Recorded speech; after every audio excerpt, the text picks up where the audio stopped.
And they're off in the Monday opener. Samay like a shot from the outside draw right to the lead, challenged immediately by Rachmaninoff. And the returning Rachmaninoff grabs the lead from Samay. Moving up between horses, there's Gonna Be Dancing along the rail. In fourth is Massey Hall just moving into third. And then at the back of the pack, it's Major Spin, Split, Mass Appeal, far outside. That was Knight of the Crown, who just checked hard.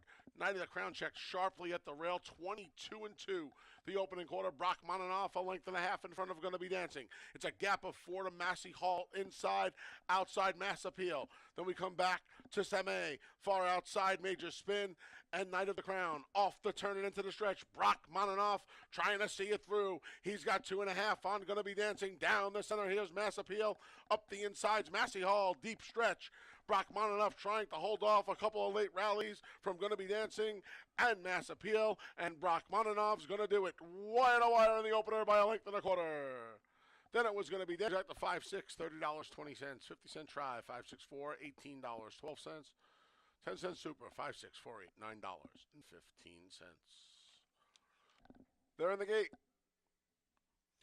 And they're off from the outside, drinking solo under a hustling K-Barcoa tries for the lead, but he's beaten to the punch by Tizza Brown. Tizza Brown has the lead. Tiz Big Money moves up between and second. Along the rail is Foot Traffic. After breaking alertly, drinking solo settled into fourth. 4 wide is Sal's Brother. Then we come back to the pair of Robbins Giant and Watermelon Crush. Goroquay trails the field. Tizza Brown leads them a 2.5 length lead on Foot Traffic through a quick first quarter in 22-4. Foot Traffic trying to keep up in second. Tiz Big Money and Drinking Solo moving in tandem third and fourth. Then we come back to Sal's Brother, and it's a couple more back to Robbins Giant and Watermelon Crush. The field makes their way along the far turn, led by Tizza Brown. Drinking Solo just put his head in front of Foot Traffic for second. The half went in 46-4. They're off the turn and they're into the stretch. Tizza Brown and Rafael Rohina Jr. trying to take him flag faulted, that's all. Here's Tiz Big Money and Drinking Solo, the two favorites, gobbling up Tizza Brown. Drinking Solo outside, Tiz Big Money between, then Tizza Brown trying to hang in there. Drinking Solo storms to the lead. Tiz Big Money trying to get past Tizza Brown. It's all Drinking Solo by 3. Then it was Tiz. Race number 3 comes up next. It's the start of today's $1 pick 6. We have a carryover in the pick 6 of just over $900. Here are the chairs acting up in there. Settle down. And they're off. Breaking a little slowly was Eros's Girl. 'Cause You're Pretty has her speed today and goes right to the lead. Inside of her is Speed Dancer, Queen's Dancer. Outside of her is Easy Play. These 3 tear away from the rest of them. They got 4.5, 5 lengths on Toolcat. Toscanova Beauty and Eros's Girl is at the back of the pack. 'Cause You're Pretty hounded by Queen's Dancer and Easy Play. They went an opening quarter in a ridiculous 22 seconds flat. Easy Play settles up alongside 'Cause You're Pretty as Queen's Dancer backs out of there. It's a gap of 5 or 6 back to Toolcat and Toscanova Beauty, then Eros's Girl. Off the turn and into the stretch, Easy Play has gotten ahead of 'Cause You're Pretty, who battles back through a half in 45-1. 'Cause You're Pretty trying to re-rally along the inside of Easy Play, and she has. It's 'Cause You're Pretty and Easy Play. Easy Play and 'Cause You're Ready. Easy Play takes the lead back away from 'Cause You're Pretty, and in deep stretch begins to edge away. It's Easy Play here in the third. She's going to win it by a drawing away 2.5 lengths. Then it was 'Cause You're Pretty in a photo of 5. And the 10-cent super, 4-3-5-1, $8.85. Race 4 comes up next. It starts the pick 5, and it's the Shirley Miller Memorial Race. In goes Socks for Daughters. They're in the gate. And they're off. Away a bit slowly there was Solo Ride. Scramble on for the lead here. Rev Parker gets to the top. He's challenged immediately by Bet the Palace, who puts his head in front. 3 wide solo tonight, 4 wide on the first turn goes Socks for Daughters. Saving some ground there is the Delaware Boys. He's 3.5 from the front, followed by Savage Spirit. The early trailer after the flat-footed start was Solo Ride. Rev Parker, a length to the good of Bet the Palace. Through an opening quarter in a sensible 25-1. Stacked 3 wide is Solo tonight. He's surrounded by Socks for Daughters. Kevin Navarro has the Delaware Boys tucked in 5th along the inside. He's just 2.5 lengths from the front. A gap of 3 lengths to Savage Spirit. And Solo Ride trails the field. He's already 15 from the leader. The leader is Rev Parker. Rev Parker a half length through a 52nd flat half mile. It's Rev Parker calling the shots. Bet the Palace poised in second. Along the inside, the Delaware Boys has moved up a couple of spots. Socks for Daughters launches a bid between horses there. Solo Tonight and Savage Spirits caught up. It's a long way back to Solo Ride, who's being eased out of the race. The field makes their way along the far turn. A 3-wide bid from Jackie Davis and Socks for Daughters through 3/4 and 1:15 and 3 has seen them grab the lead from Bet the Palace. Trying to run on is the favorite Solo Tonight. The Delaware Boys down along the rail is Rev Parker. Off the turn and into the stretch. Jackie trying to keep control of Socks for Daughters. On a far outside, Savage Spirit in between Solo Tonight. Complexion changes. Trying to re-rally Socks for Daughters. Socks for Daughters did just that. Wow, what a ride here. Socks for Daughters put her head back in front. And Socks for Daughters beat Solo Tonight. A tremendous effort from her to greet. The winning connections of this 4th race, the Shirley Miller Memorial, are Shirley's husband, David Miller, her daughters and their husbands, Michelle and Mark Tasso, and Mike. And they're off. Keen Dancer between fillies. There's Investment Grade along the rails. Christmas Dinner now splitting. Christmas Dinner and Investment Grade is Crosstalk. These 3 speed off. 3.5, 4 lengths in front of Coffee Futures. Then along the rails, Mind of Gold. Between's Indian Bella. Far outside is Keen Dancer. Melissa Smiles trails the field. She's already 9 lengths from the lead. A 23 flat opening quarter. Christmas Dinner uses the rail and grabs the lead away from Crosstalk and Investment Grade and opens up 2. Mind of Gold rides the rails in 4th, followed by Coffee Futures. 3 lengths behind them is Indian Bella. 2 more to Keen Dancer. The trail is still Melissa's Smile as the field makes their way to the top of the stretch, still led by Christmas Dinner through a 47-second half. It's Christmas Dinner along the inside. Mind of Gold trying to chime in. Down the center, here's Crosstalk. And right up along the rail is Indian Bella. She just altered course. Christmas Dinner trying to hang in there. Here's Mind of Gold. Indian Bella keeps coming. Mind of Gold grabs the lead. Indian Bella, Christmas Dinner trying to hang on for a piece as well. At the line, Mind of Gold a length and a half. It looked like 50-cent try, 316, $78.87. 10-cent super, 3162, $75 and a dime. 50-cent pick 3, 473. They're in the gate. And they're off. Far outside, there goes 5 Destinations, joined by Seems Like Destiny. Skylar's Artemis down along the inside makes it 3 across the track. Back and forth is Free Folk, who's tracked by Tyrannosaurus Rex and Seminarian. The 2 at the back are Ali Can Dance and Go Grad. 3 across the track here from the rail out. It's Skylar's Artemis, Seems Like Destiny, and 5 Destinations. They mix it up through a 22 and 4 opening quarter. 3 lengths back in 4th is Free Folk. He's followed by Tyrannosaurus Rex. It's a gap of about 5 lengths back to Seminarian, who's surrounded by Go Grad at the inside, and Ali Can Dance rather on the outside. The field makes their way to the top of the stretch through a 46 and 3/2. Along the inside, there's room at the rail for Free Folk, and he comes on through. Free Folk and Andre Worry grab the lead off the turn and into the stretch. Down the center, 5 Destinations, bears down at Free Folk. Free Folk, 5 Destinations, Skylar's Artemis. Here's Ali Can Dance from the back. Free Folk, 5 Destinations, Free Folk. Race 7, scratch the 8, love that bird. Race 7, scratch the 8. And race 8, scratch the 7, Kateri Empire. Race 8, scratch the 7. Post time for race 7. And they're off. From the rail, Stars and Stones immediately to the lead. Being challenged now by Benji Brown, who tried to challenge him, but Stars and Stones accelerated and opened up 2 lengths. Benji Brown moves into second, just ahead of Uncle George. Along the rail, My Cool Hand Luke moves up. Then Mortgage Rates in 5th. Outside to Profitability. Then Hineni, English Storm trails the field, already 12 lengths from the leader.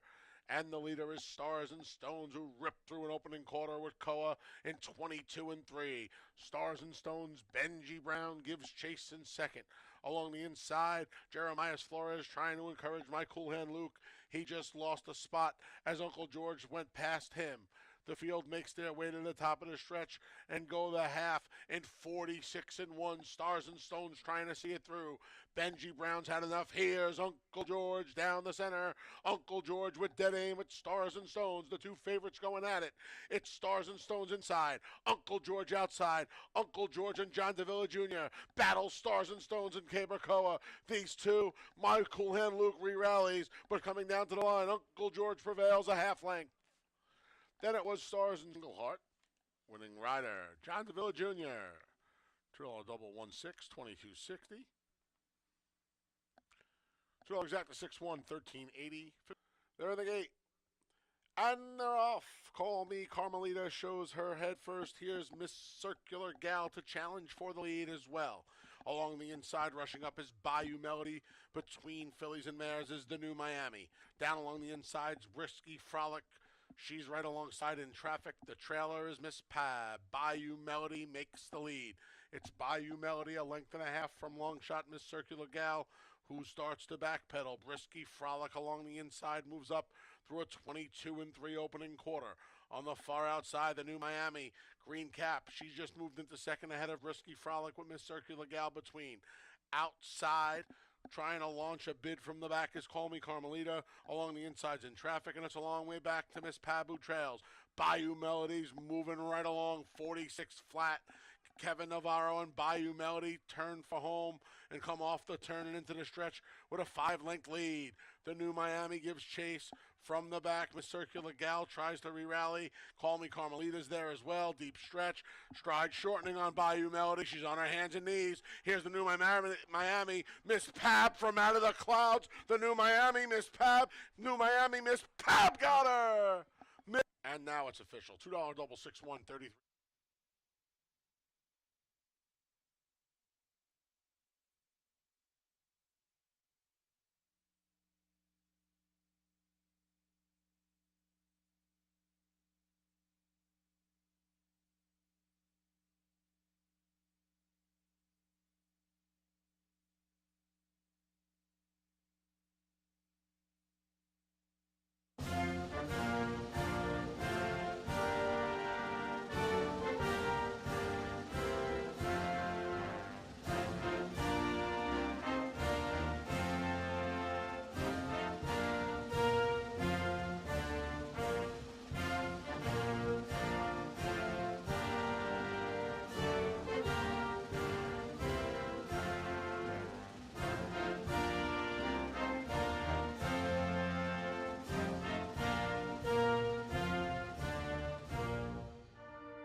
Good afternoon, everyone, and welcome to Finger Lakes Gaming and Racetrack.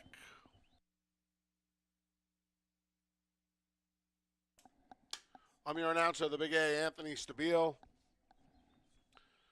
Tuesday racing here at Finger Lakes brings you a track labeled good. Temperature right around 60 degrees, a little breeze coming in. We have a pick six carryover. Starts in race 3 of $2,880. Here are the changes for today's races. In the first, the early double and early pick 4 begin in race 1. There are no changes in the opener. Race 2 kicks off the first pick 3 of the afternoon. Additional workout for the 4, She Speaks Well, June 6th. 4 furlongs over a fast Finger Lakes track in 50 seconds flat breezing. That's an additional workout for the 4. In the 5, Game Misconduct is 1 pound over. Race 3 starts the $1 pick 6 with that carryover of $2,880. There are no changes in race number 3. The pick 5 kicks off in race 4. In race 4, scratch the 4, Uncle Vic. And the 9, New York Riesling. Scratch the 4 and 9 from race 4. And overweight for the 5. The jig is up. 5 pounds over. Those changes in race 4, the start of today's pick 5. Race 5, the start of the late pick 4. Rider change for the 5, Bushwick Bruiser, to Jackie Davis. Jackie Davis rides the 5, Bushwick Bruiser, in race number 5. Race 6 kicks off the final pick 3 of the afternoon.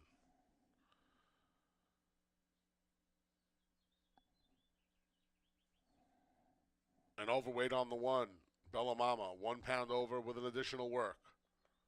June 7th, 3 furlongs over a fast Finger Lakes track on 36 and 4, breezing out of the gate. That workout for both the 1, Bella Mama, and the 1A, 7's up. Make the 1, Bella Mama, 2 pounds over. The 1A, 7's up, 1 pound over. The 3, Hillbilly Lady, is 2 pounds over. Scratch the 4, She's a Freud. And the 7, Royal Aberdeen. Again in race 6, scratch the 4, She's a Freud. And the 7, Royal Aberdeen. That's an additional scratch in race 6. No changes in race 7, the start of the late double. And in race 8, the finale. You can scratch the 1A McDonough. Race 8, scratch the 1A McDonough from the finale. Track is labeled good. It's right around 60 degrees with cloudy skies. Pick 6 carryover starts in race 3. $2,880. Coming up next, the Tuesday edition of Takes from the Lakes with our ace handicapper here at Finger Lakes, Dave Mattice.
And welcome everybody to Finger Lakes Gaming and Racetrack. I'm Dave Mattice. Right now it's still a little bit cloudy out there. I think expected to clear up. Still kind of cool. Yesterday, could have worn my New England Patriots winter jacket. It was so cold out. Would have enjoyed that. But what I would enjoy is we get some warmer summer weather. I think we're going to this weekend here in Western New York. I think it's supposed to get to the 80s on Sunday. Then we might be looking at some really hot weather on Monday and Tuesday next week. But right now we're going to have to deal with an off track.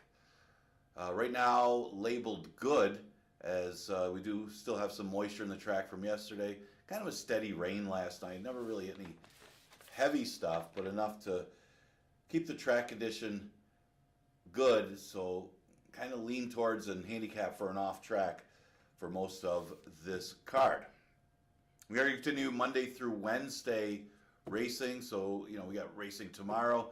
Then we continue Monday through Wednesday next week as well as we get into the summer months here.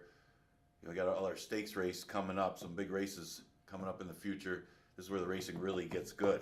And we're going to start out with a route. We haven't run a lot of routes yet this season. The first race, it's a starter optional claiming allowance. And, the optional claiming tag of 8,000, it does match up a couple horses that just ran against each other. Now, I'm not sure if the pace is going to be the same. Judging by the rest of the day, the pace was relatively slow between Coach Bahi and Honorable Avenue.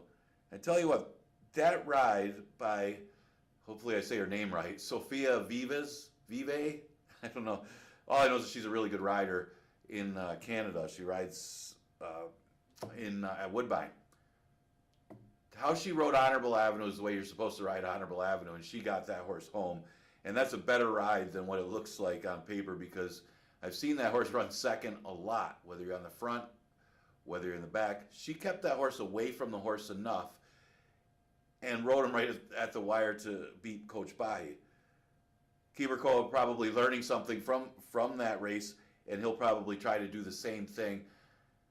I mean, you got Coach Bahi at 9-5, Honorable Avenue at 2-1.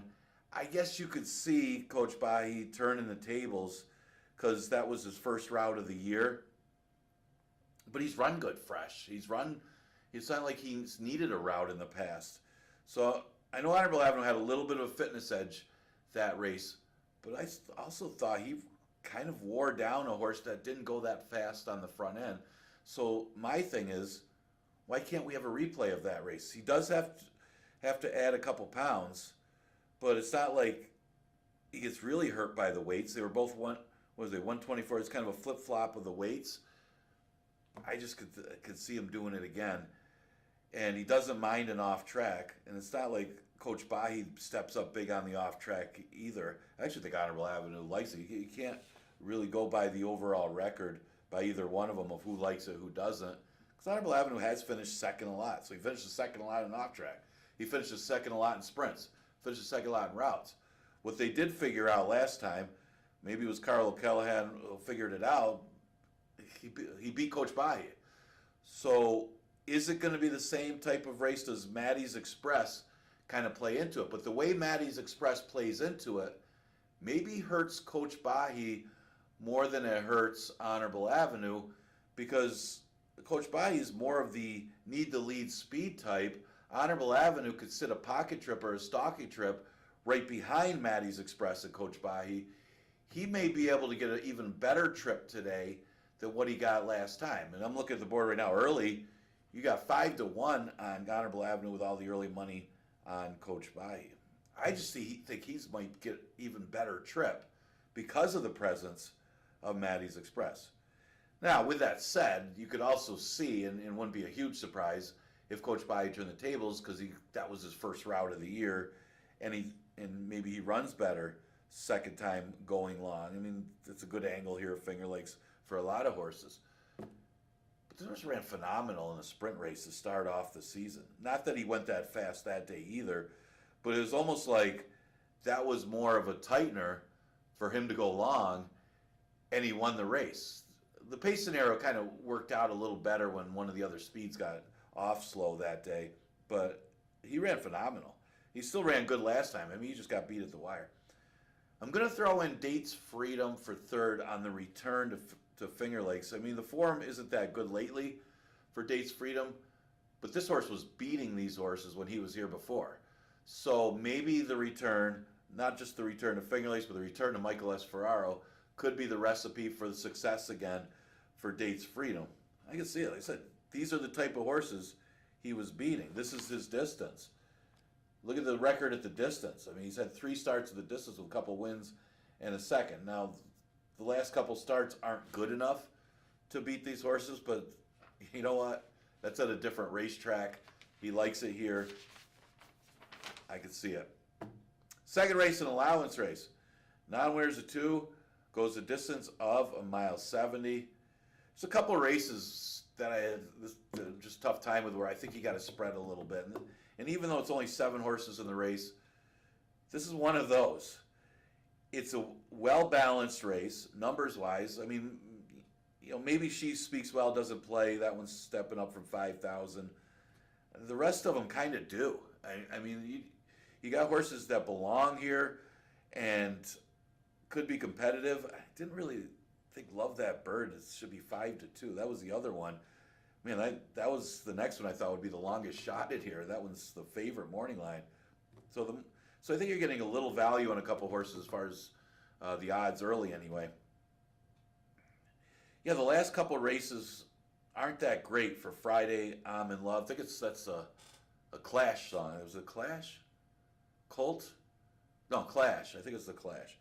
Um, but what I like is the off-track breeding on Friday. I'm in love. The numbers, even though the horse is getting beat pretty badly the last couple of races since breaking his maiden for 30, are still competitive with the rest of these. That's how tough those fields are the last couple starts. One of them was in the one other than, so you're not just facing two lifetimes, you're facing multiple winners that fit the condition.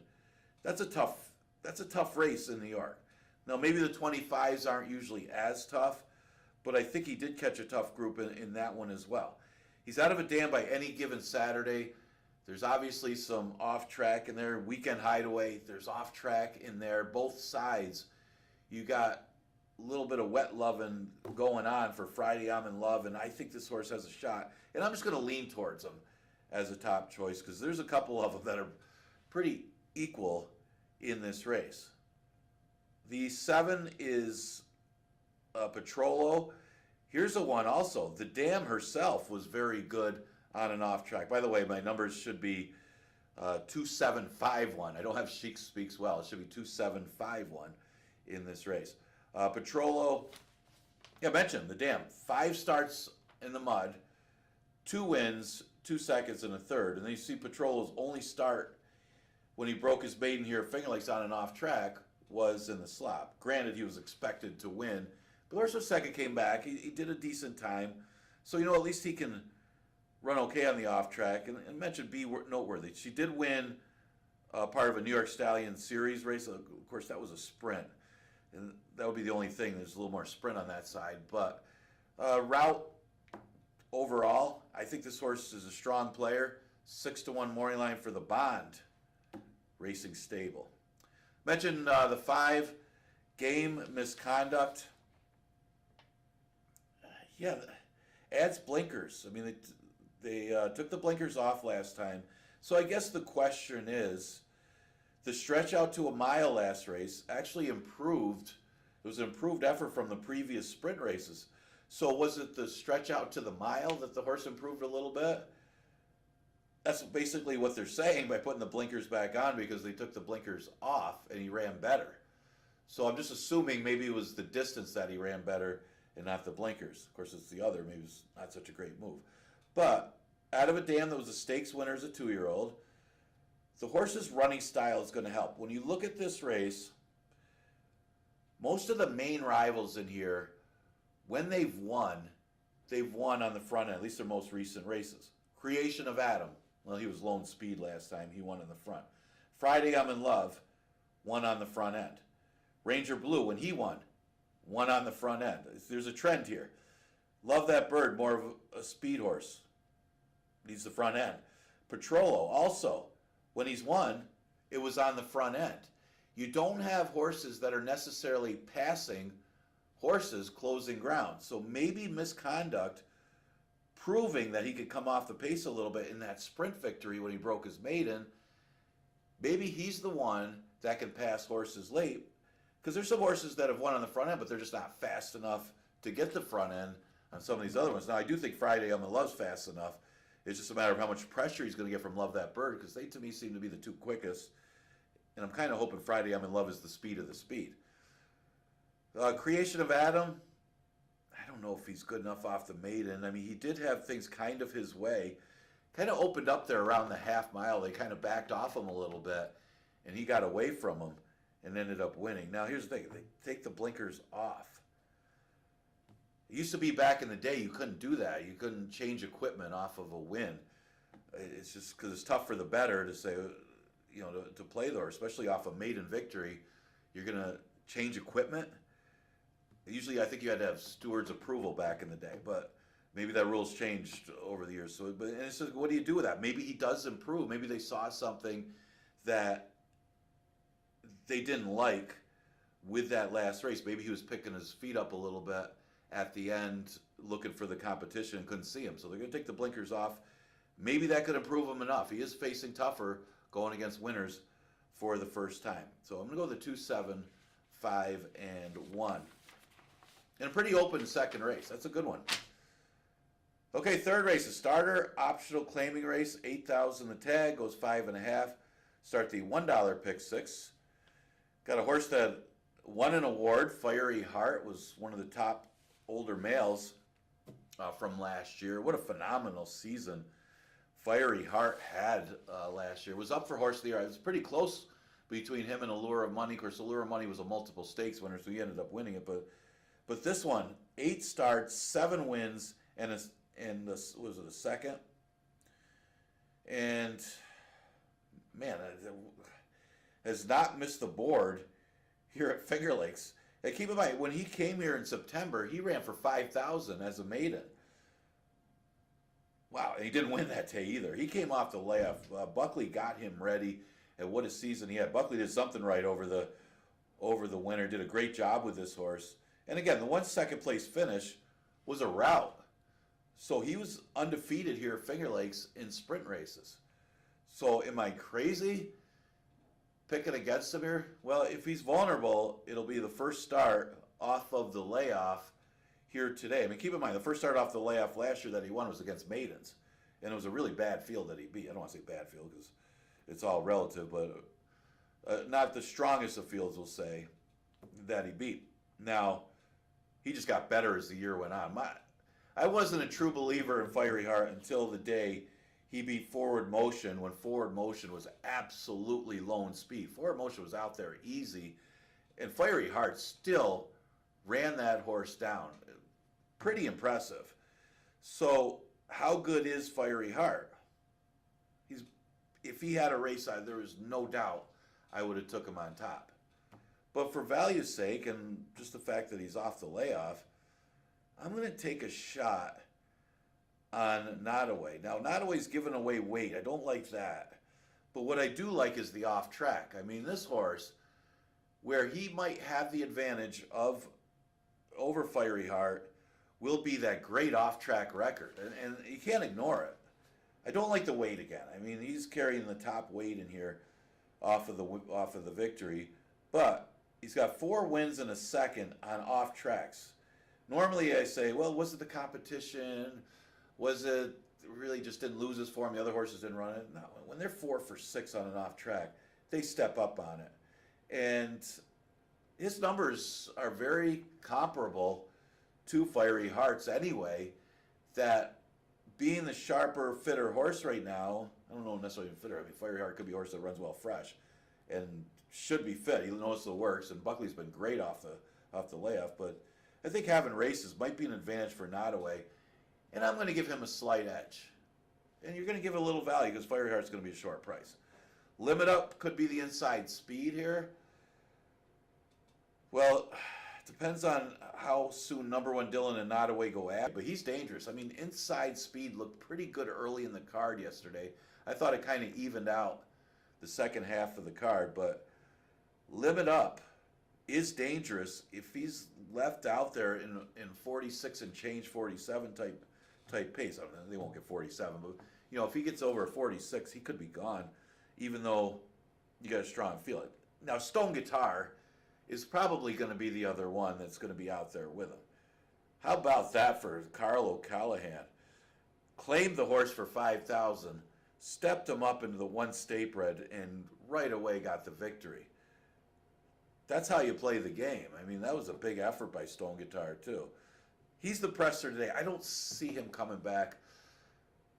I think we'll say he's the claim of the year if he comes back and wins this race, too. But that would be phenomenal. Although, I'm on the Carl O'Callahan bandwagon today. I got him picked twice on today's card. I got him in the first, and then I got him later, but not this one. Although I was really impressed by how this horse ran last time. But he's a factor in this race because he might be the one that's out there with Limit Up. Number 1 Dill's another one that can be, or he could sit just off. Yeah, he's one of those horses you got to time the move on. You would like to see Jackie Davis get back on number 1 Dillon, but of course, don't blame her if she opted for Nottoway in this race. So I'm going to go with a 4, 5, 1, and 3. Fourth race, the never won 3 claiming condition, going 5.5. You scratch the 4, Uncle Vic. I have an Uncle Vic. Scratch the 9, New York Riesling. Kind of narrowed it down to these 3. And, maybe Thundering March on a little bit of a reach if the pace comes back as the other one, my 4th choice. But Crunch BBB has been a hard luck horse. So he should have already won like 4 or 5 races by now. One of the races was off of the maiden, and yeah, he was aided by the fact he took off half the field, but who's to say he wouldn't have won that race anyway? But at least he won in the slop. Of course, half the field didn't run because he took a right turn right after the start. And he understandably got DQ'd. Well, last race wasn't bad at all. Right off the layoff from September, ran a solid second. Holy Matrimony came out of that race and looked good winning his next start. Crunch BBB didn't, he had a trouble trip too that day. I would think that he comes back and wins here off of the second place finish. I thought the main threat was from the inside Hyper Speed. This horse has every reason to improve off of that waiver claiming race that he ran last time. Now, keep in mind, he was off the layoff. Both Crunch BB and Hyper Speed ran well. Well, at least Crunch BB ran better, but Hyper Speed didn't run as bad as it looks. I mean, he had to have needed that race. But second start off the layoff. It's got another work since the race, and it's a good work. You look at the numbers from last season, this horse was running against tougher, against allowance types. He's got every reason to win this race. He's the other one I would use. Like them both. And then you got Lucky Mucho Man for the Vasquez. I mean, Ramon's kid, Ramon Vasquez, came in here yesterday and almost won the finale at a little bit of an upset. Just got caught at the wire. I thought the horse figured. The horse was good odds. This was very similar. Now, not a great record on an off track for Lucky Mucho Man, but did have that second back in October. And he had some of its competition. He does drop. He was running against the 11 and 9s and hit the board a couple times, 11 and 9s. He fits for 5,000. 6-1 morning line. And he's got one of the best riders in the country. I think I saw the other top rider that used to be here, the one that was riding at Churchill. I think he was sneaking around yesterday, maybe helping out with the horse that won the last, or won one of the races earlier. Anyway, the 3, Thundering March, is the deep closer. Very much pace dependent. The other part of it that I probably would have used this horse a little higher, maybe second or third, except for the record on an off track. I'm not so sure this horse likes an off track. Now, it's labeled good. If it clears up, maybe this track will be drying out, but I'm a little uncertain with Thundering March as far as the off. But the horse doesn't deserve 10-1 if it's on a fast racetrack. Again, 5.5 is a little tough when you're pace dependent, but you look at the overall record, this horse's both career wins are at 5.5. He's a one-run horse that maybe he's better at 5.5 than at 6 furlongs if he's in position and gets a pace to run at. Again, the off-track could be an issue. All right, here's the other one. Good luck here in the 5th race. This is the race where, you're playing pick 6, another small carryover, but it's a 2-day carryover in the pick 6. I think the pick 5 was huge yesterday. That starts in the 4th. We'll start the late pick 4 in the 5th. And here's the interesting thing about race number 5.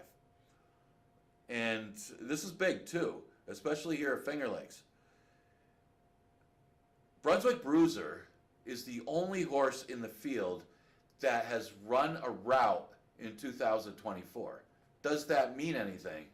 Well, it has in the past with these horses. Sometimes you want to see at least 2 sprints to a route, not just a sprint to a route. A few races stretching out, trying for the first time. But one thing you always want to see is route experience the same year that you're running. And we'll see that, especially in the 2-year-olds later in the year. But that could be big here. You even got a couple horses coming off the layoff trying to route, which are probably the 2 best horses in the race. Bam Bam Warrior, who's probably the best horse in the race, at 8 weeks long, who's got the numbers to be right there too. But that's a problem. Very much so. My other thing was, and the only reason I didn't take Bushwick Bruiser on top at 10-1, I thought, and this is the other one I like for Carl O'Callahan, I thought Lars might have a chance to go gate to wire in here. There is some other possible speed with horses stretching out, but I thought this one was the speed. He did run a route, at least in November. The day that he was claimed, he tried a mile and chased the pace and backed up.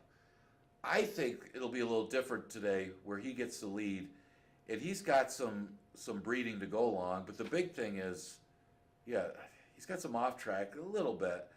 The big thing is he's a little better bred for going long than some of these horses in this race. And I like that. And also the whole thing with 2 sprints to a route. He's got the 2 sprints over the track to the route. So even though Brunswick Bruiser's the only one that's got recent routes, at least this one's got a couple sprints to the route. And that's big. But I thought maybe pace-wise he's got a chance to steal. Let's face it, this is a wide open field in the sense that none of these horses have gone long this year. That really makes it a very much a wide open group. The 5-horse Brunswick Bruiser, mentioned it. He's the only one with recent route experience.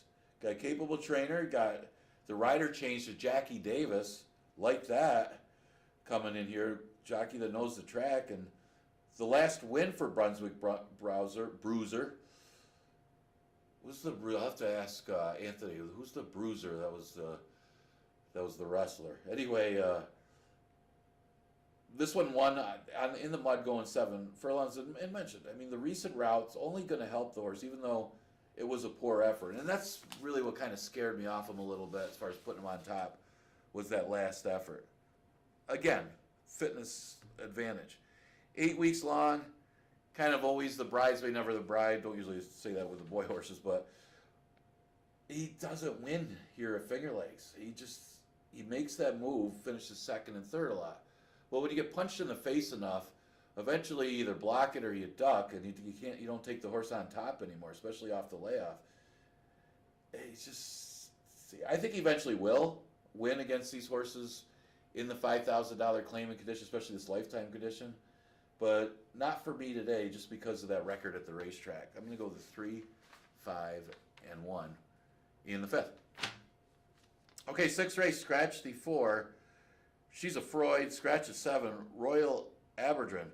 By the way, Royal Aberdeen, am I saying that right? Aberdeen, Royal Aberdeen. I had picked 2nd in here as a long shot at 12-1. Maybe remember that when the horse runs again. But yeah, I don't know how the horse was 12-1 in this race. Not much to like. I think Mama Gigi's going to be a really short price, and unless Ellis Speed comes out really strong off the layoff, I don't see any reason why this horse won't win. I liked him the last 2. He's not quite getting it done. He didn't get out there to the lead going 4.5, but ran evenly, didn't run bad. And last time, little disappointed, but he just got beat by a better horse at the wire. I had a feeling he'd get the lead. I had a feeling he'd get an easy lead. Everything happened the way I thought it would, except for the horse was just better that ended up still going by him, even though he ended up being the main speed. I just don't, you're not going to get any horses like Dulce Veloce in here. I mean, unless, as mentioned, unless Ellis Speed comes out really firing in this sprint race off the layoff. And that's a big F. So, Mama Gigi might even single the horse. Ellis Speed would be the other one I would use if I did use 2. Just because the horse did show a little bit of talent as a 2-year-old with a good 2nd place finish when she stretched out. But that's the whole thing. She stretched out. Her first race was in a sprint, and sometimes you got to give the horse the first race. Her 2nd race was in the slop at Belmont at Aqueduct Meet. And her next start here was her best race, where she ran a good 2nd, again, against the 2-year-old maidens, but it was a route on a stretch out. So, there's obviously our 2-year-old fillies, they're not great compared, coming back and running as a 3-year-old. They got to run better, but maybe this one does go in first time Lasix. The 6 is World Bank. By default, I got her in the number, but I wasn't real impressed by her last race. And the 3, Hillbilly Lady, might get a little overbet off of the 2nd place finish because she had everything her own way. She got an easy lead against a really soft group. But I think she can land in the number 8, 9, 6, 3 in this race. Let's go to the 7th. Here's the thing, and you could really narrow this 7th race down. 4 of the 7 rivals in race number 7 ran for $5,000 in their last start. Why is that significant? It's significant because it's an allowance race, and there's a couple legitimate allowance horses in this field that have been running in allowance conditions. It's one thing if they're horses that went through the $5,000 conditions and then went into the one state bred.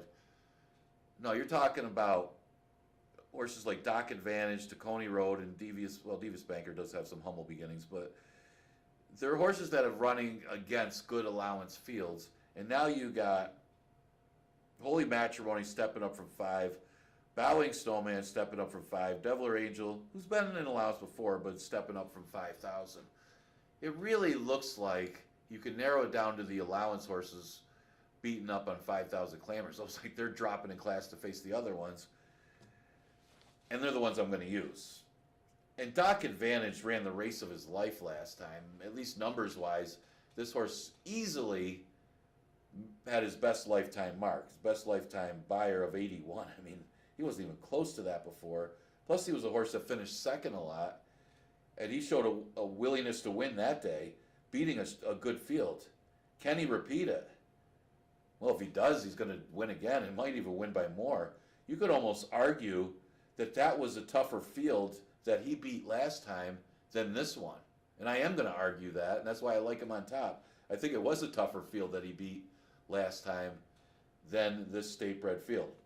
Dock Advantage on top. Tacony Road is another one that you just, he's not quite getting there, but I don't think you could throw him out here. He's winless at the distance. I think he's a 6 furlong horse. But what I think might be the difference maker here, and what puts him right there, not just that he's an allowance horse versus mostly 5s, but the off track. This is a horse out of Finger Painter. Finger Painter liked the off track, and she was a really nice horse for Tim Murphy. But that's the big thing. She liked an off track, and so does this one. And you can see it already. 2 of his 3 wins have been on an off track. Finger Painter, one of her best races was on an off track. And then there's Devious Banker. He's always the bridesmaid, never the bride type horse. A lot of seconds for him. And, maybe that's an advantage Tacony Road has. I mean, he'll get up and win on an off track. The distance bothers me. I just think it's the 2-1-7 when you compare the allowance horses to the $5,000 claimers here. To throw your favorite horse for 4th, but unless you think D's Wise Guy could get out there alone. All right, last race. What a fun race to finish it off with. Scratch the 1A McDonough. You almost think he had to be in the top 3, didn't you? I'm looking at I know this is a race that's tough to make odds on, but man, do I got some prices in here relative to the morning line.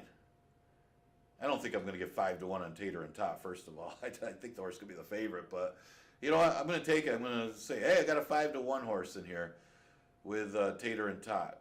Off the last race, this horse should be tough. Should be right there. I mean, if you give me the price, what is it, if you get the real-time betting and not the pari-mutuel wagering at the post-time, I think I'd be hitting a pretty strong super here. And I think I'd have a chance of at least hitting the exactor or try. I would think Tater and Tot could be 1st or 2nd in this race off of the last race, but he's got to repeat that race. Yeah, he had trouble. His previous start was never really in it, so you could pretty much draw a line through his first race over the track. You knew he'd run better last time. Just the pace scenario, he had to get out there, try to get after Redemption Road, and Redemption Road was just better. Tater and Tot on top. Superb Surprise. Man, 10-1 on this horse. Now, keep in mind, the only time this horse ran for 5,000, he had the mishap and the jockey fell. Let's draw a line through that race. Of course, that was his only start since August. That would be the main issue with Superb Surprise. Plus, he looks like he's a horse that wants to lead. Against this field, the barrel horses, I didn't pick the horse in the first yesterday. He got loose. I mean, these horses are firing. He's a top trainer last year. But these horses are firing off the layoff. I don't think you're going to get 10. I mean, it's a big field. Maybe you'll get some prices on a couple of these. But I can't see Zucker Race going off 4-1, and I certainly don't I mean, maybe it was McDonough that they thought would have been the favorite here, but I think Tater and Todd was going to be the favorite anyway. Big Huttry's an interesting one. I don't like the post, but that race that he won, he probably could have won by a lot more. Keep in mind, he had to chase down a horse that was easy on the lead. I mean, they went 47 and change alone on the lead. Granted, it wasn't that great of a maiden field, but things got a little tight when he was trying to come up the inside. And I think he, only making his second start, it was a little more difficult for him to come up the rail and get the win. And maybe that compromised a little bit. But I think if he makes a swing and move, drop into 5, he would have won that race easy. That was his first race over the track. I'd like him in here. It's just the post position is no bargain. And the horse I used for 4th, you got to appreciate the Niz and Torelli. I mean, with no name. I mean, what did this horse do so wrong last time that he's 15-1? Ran a decent 3rd in the same race as Tater and Tot. Now, I like Tater and Tot, and I think Tater and Tot will probably be the favorite. With no names, 15-1 morning line, off the waiver claim. It's not like it was a fluke race where he ran 3rd. His previous 2 races, he hit the board for the same level. It's just a question of the distance, maybe. And maybe that's why, well, he's 5-1 that day, because he was in a couple routes. But here at Finger Lakes, he's never missed the board, and he's running at this level. So another one that you almost got to use in your tries as supers. But what a fun last race in race number 8. You look at Zucker race, probably get bet, but here's the thing. Buyer beware.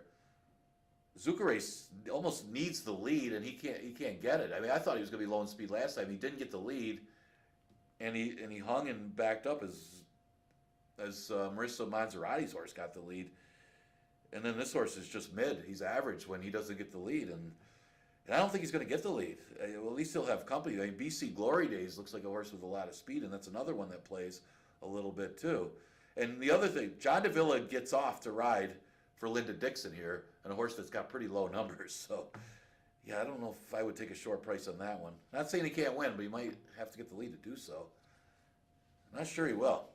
Good last race, at least a fun one for try and superfecta wagering to finish out the day. But if you have pick 5s and pick 6s going, I think you want a bunch of them in that last fun race. Okay, 8 races today. We're going to start off as good. It's still a little cloudy out there, but I can see it clearing. Not that I have a degree in meteorology, but I can see it clearing later today and maybe get a little bit drying, but expect an off track for most of the day. We're going to continue live racing tomorrow with a 1:15 first post, so I'll see you again in the morning.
The field for the Tuesday openers coming out onto the track.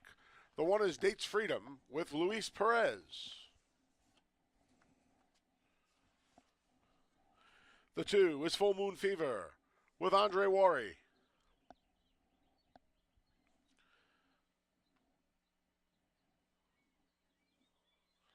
Here's the 3, Maddie's Express.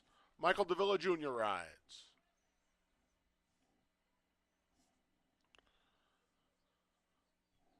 The 4 is Don't Poke the Cat with Anthony Rodriguez.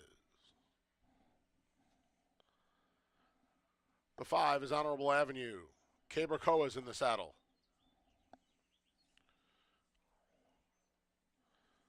Rounding out the fields, the 6, Coach Bahi, Kevin Navarro, the pilot. A little over 4 minutes to post for the opener. Welcome to Tuesday at Finger Lakes Gaming and Racetrack. I'm the Big A, Anthony Stabile, taking you through the afternoon here, high atop the finish line in Farmington, New York. Getting ready for a fun 8-race card, highlighted by a pick 6 carryover that starts in race 3. $2,880 awaits. If you want to handicap along with us today, head over to fingerlakesgaming.com. Each and every racing day, courtesy of Equibase, there are free PPs. Still plenty of time. Head over to fingerlakesgaming.com to download your free PPs for this afternoon's racing program. Let's kick things off. Mile and 70. So if you're on track today, head downstairs. First, second, and fifth around 2 turns. The gate's right in front of the stands. It's a lot of fun. Honorable Avenue got the job done on his return to Finger Lakes for Carl Callahan, who owns and trains. Cabracoa is going to take over the control. Sophia Vive is not riding here today. Cabo is going to, a more than capable replacement, as he is our leading rider. He beat 2 of these, Coach Bahi the 6, and the 2 Full Moon Fever in his last start. It was his first in just over a couple of months after wintering down at Penn.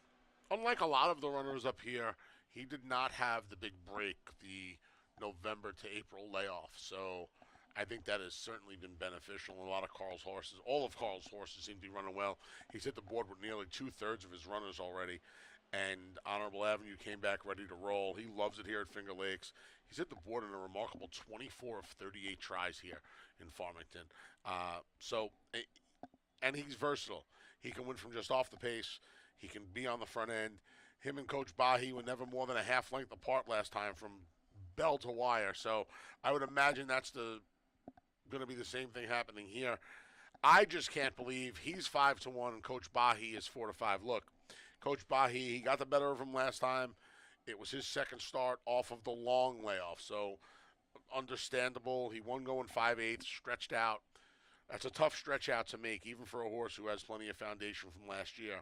With that said, Honorable Avenue kind of beat him on the square last time, and if you're going to give me 5-1 on one horse and 4-5 on the other, I'm taking that 5-1 every day of the week. Not saying Coach Bahi can't turn the tables, and if I was playing the pick 4, I would use both of them, because I would. And Coach Bahi and Honorable Avenue, we'll see if they are neighbors the entire way. Posts 5 and 6 today. I doubt they'll be far apart at any point of this affair. The 2 Full Moon Fever was off the March layoff. He missed just about 3 months after running a couple of times down at the Big A this winter. But he hasn't been around 2 turns since last July up here at Finger Lakes. He's spent the bulk of his career outside of Farmington. And he's done well here. He's hit the board in 6 of his 8 tries with 2 wins. And we'll see, second off the just about 12-week layoff, how he fares here as well. Maybe the 2 outside runners hit up a little harder today, and maybe the pace can fall apart for him a bit. Full Moon Fever, the 2, sitting on the board at a juicy 7-1. 5-6-2, kick off the early pick 4. Remember, pick 6 carryover in the third. $2,880 weights. Get your PPs over at fingerlakesgaming.com. Courtesy of Equibase. Best of luck on this Tuesday here at Finger Lakes.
Post times in a minute. 1 minute.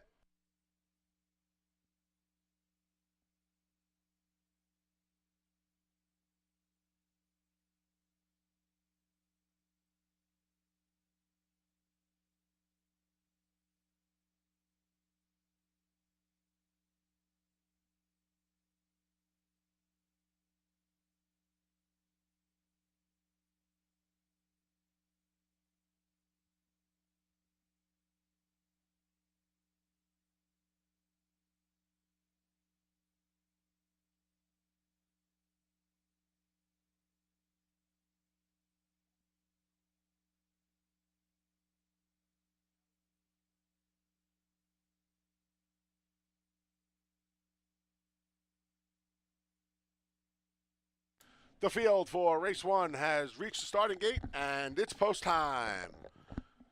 Kick off the Tuesday opener going 1 mile and 70 yards. First one in is Dates Freedom.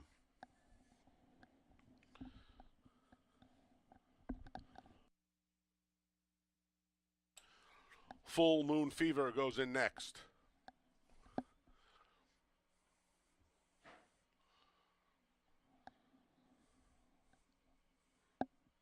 Longest shot in the field, Maddie's Express goes in.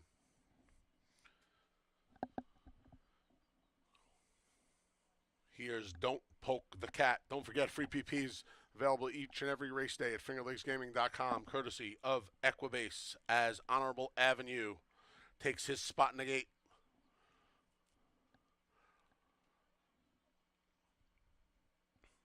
And the last to load is your even money favorite, Coach Bahi.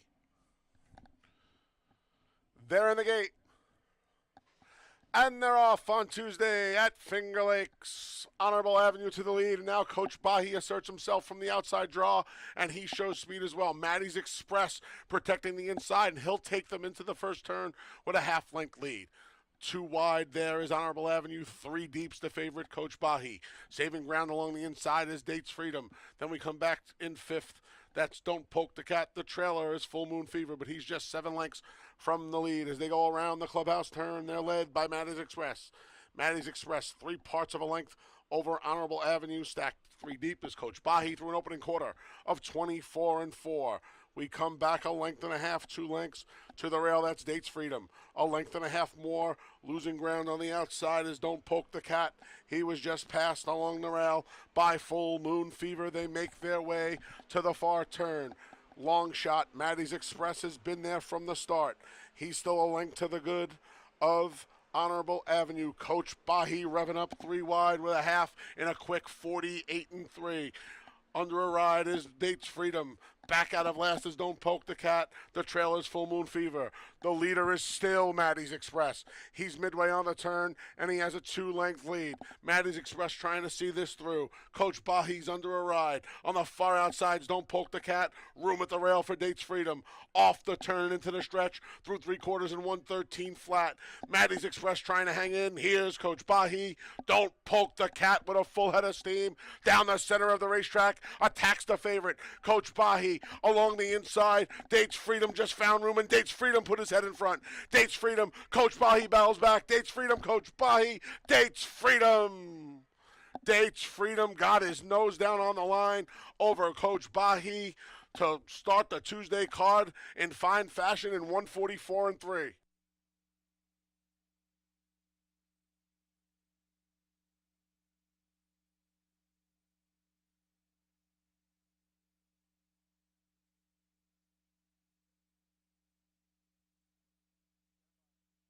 Photo finish. Hold all tickets.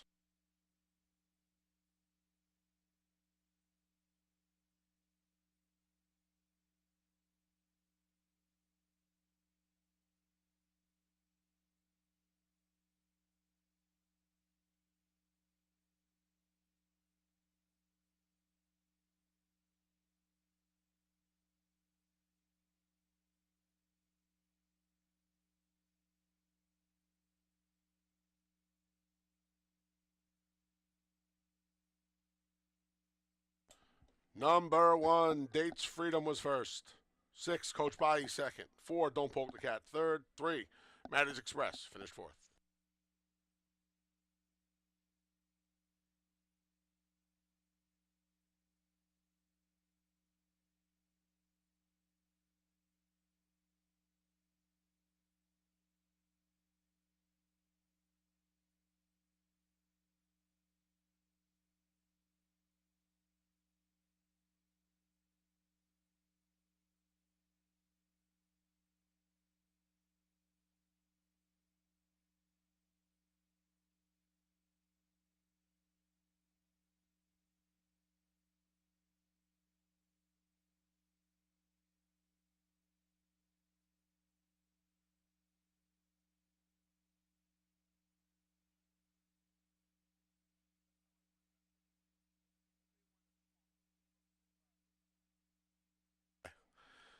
The opener's official.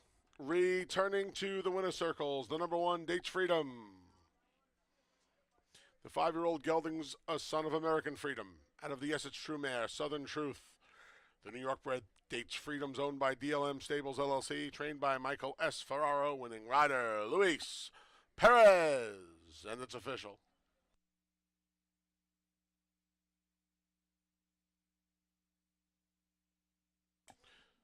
$2 exacta, 1/6, 15.60. 50-cent try, 164, 15.87. And the dime super, 1643, $15.75. Race 2 comes up next. Kicks off the first pick 3 of the day. No changes in the second. Post time for race 2 is in just over 22 minutes.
All right, got 11 minutes to post for race number 2. Dates Freedom, able to sneak up the inside under Louis Perez. It was the return to Finger Lakes, is what that horse needed.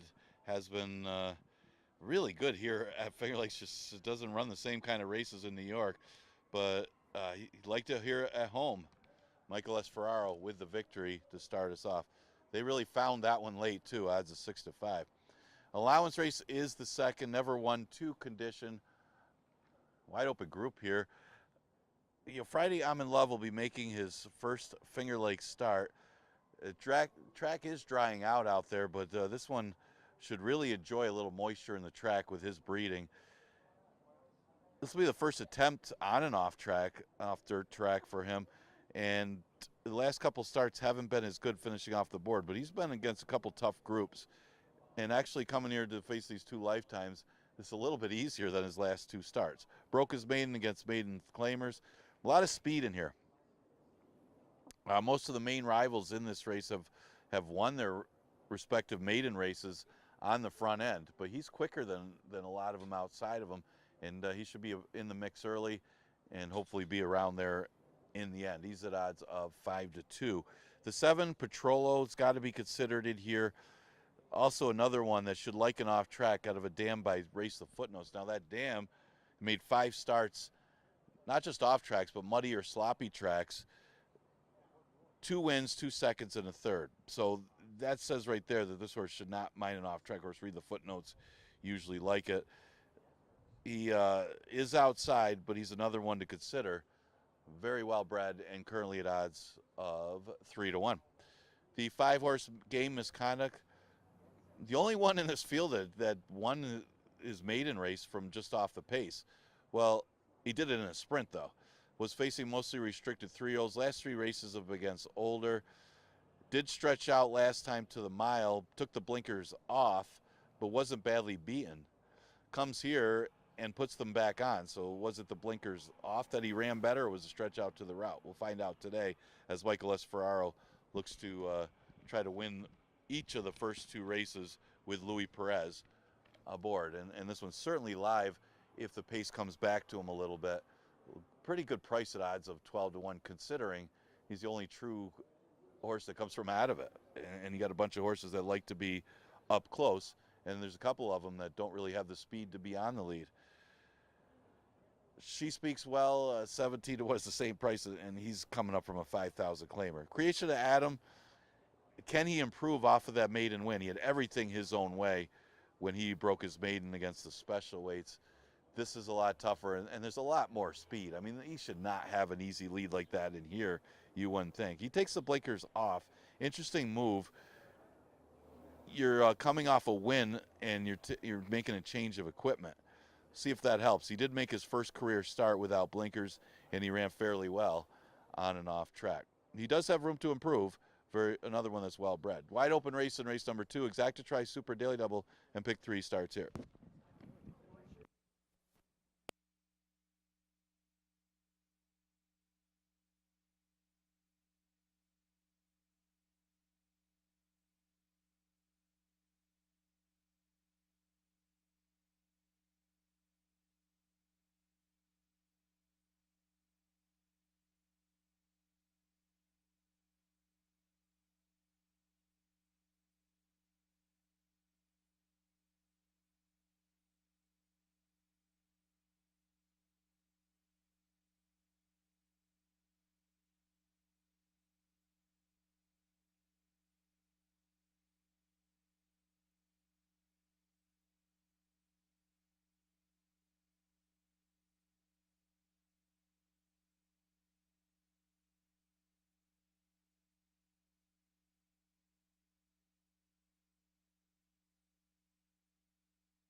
The field for race 2 is coming out onto the track. The 1 is Creation of Adam with John Davila Jr.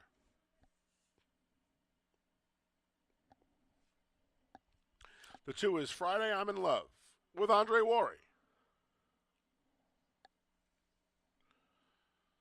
The 3 is Ranger Blue. Joel Cruz rides.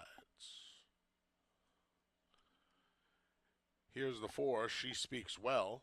John Berrios is in the saddle. The 5 is Game Misconduct. Luis Perez looks to take the early double. The 6 is Love That Bird with Anthony Rodriguez. And the 7's Petrolo with Cabercoa. All right, field of 7 going a mile and 70 here to kick off the first pick 3 of the day. I didn't think Friday I'm in Love would be this short, but here it is, the number 2, my top selection. Stretches out around 2 turns for the first time in his career. All those races at Aqueduct are a 1-turn mile. He got the job done 3 back as your heavy favorite in gate-to-wire fashion, set sensible fractions. Couple of starts against winners. Not great, but I think he ran fast enough to be very, very competitive here. See what Worry does from post 2. He's got plenty of early speed, and I would imagine he'll be forward. The 6, Love That Bird. Put him second, shipping back from Tampa for Michael Anthony Ferraro. Good second-place finish, second-time Lasix last time in an off-the-turf race. His first start with the Lasix, he was just in way over his head. 3-year-old son of Stefan Otzi. He's another one who could be forward in here. He broke his maiden here at Finger Lakes, going a mile and 70. Very impressively gate to wire at a little over even money. And we'll see if they go back to his front-running tactics. Anthony Rodriguez climbs aboard. He is this horse's 6th different rider in 8 starts. For a horse that has some talent, Ferraro's been having a tough time keeping a rider with this horse. And then the 7, Petrolo, ships in for Kevin Bond off of a race at Aqueduct. He spent his whole career at Aqueduct. Saved 1 race, a maiden win here in October in the slop. He went wire to wire. He just held on. I don't know if they go back to their front-running ways as well. He's pretty fast, and Cabercoa's saddled with that outside draw. See how aggressive he is from the bell as well. This could be an interesting front end here. Creation of Adam at the rail. Off a wind, takes the blinkers off. He has some early speed. Ranger Blue stretches back out around 2 turns for the first time since last summer when he broke his maiden in Presque Isle. It's a very interesting race. 9-5 now on Friday I'm in Love. That's my top pick. Best of luck here in race 2.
Post times in a minute. 1 minute.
The field for race 2 has made its way to the starting gate, and it's post time.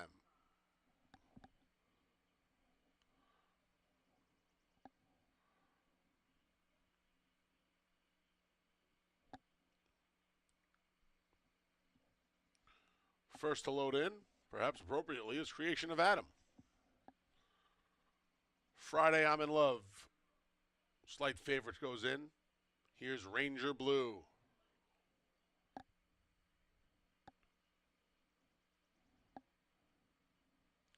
She Speaks Well goes forward.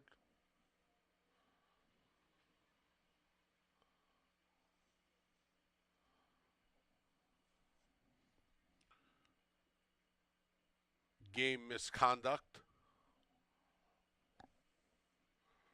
Perhaps that one pairs well with Ranger Blue. Love That Bird goes in. And the last to load is Petrolo. They're in the gate. And they're off.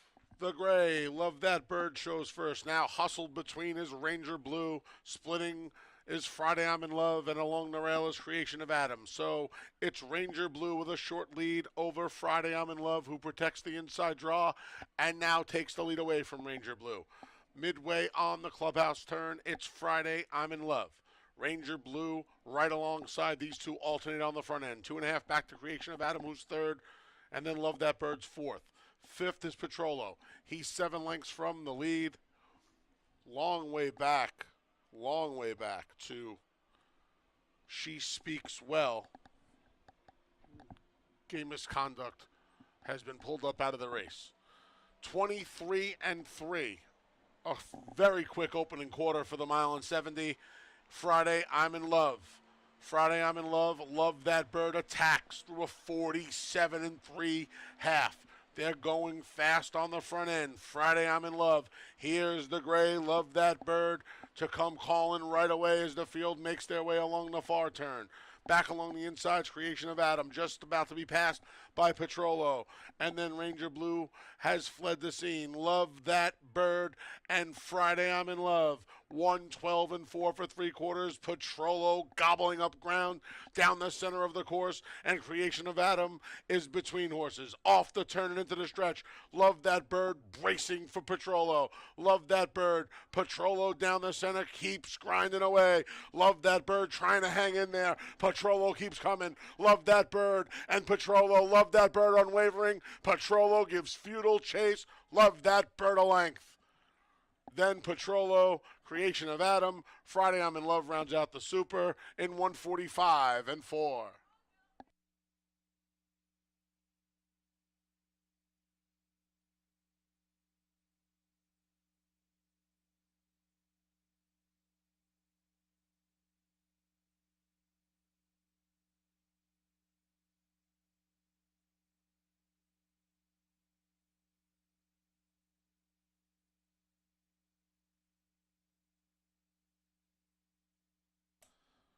Number 6, Love That Bird was first. 7, Petrolo second. 1, Creation of Adam third. 2, Friday I'm in Love fourth.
Race 2 is official.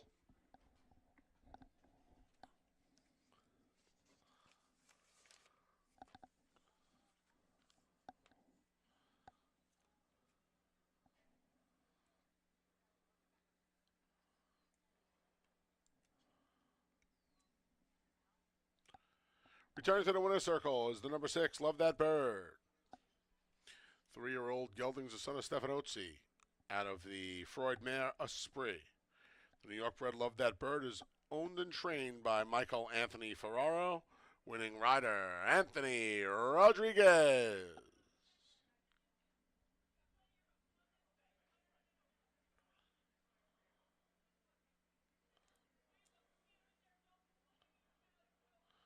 $2 double 1-6 32 even. $2 exact is 6-7 45.80.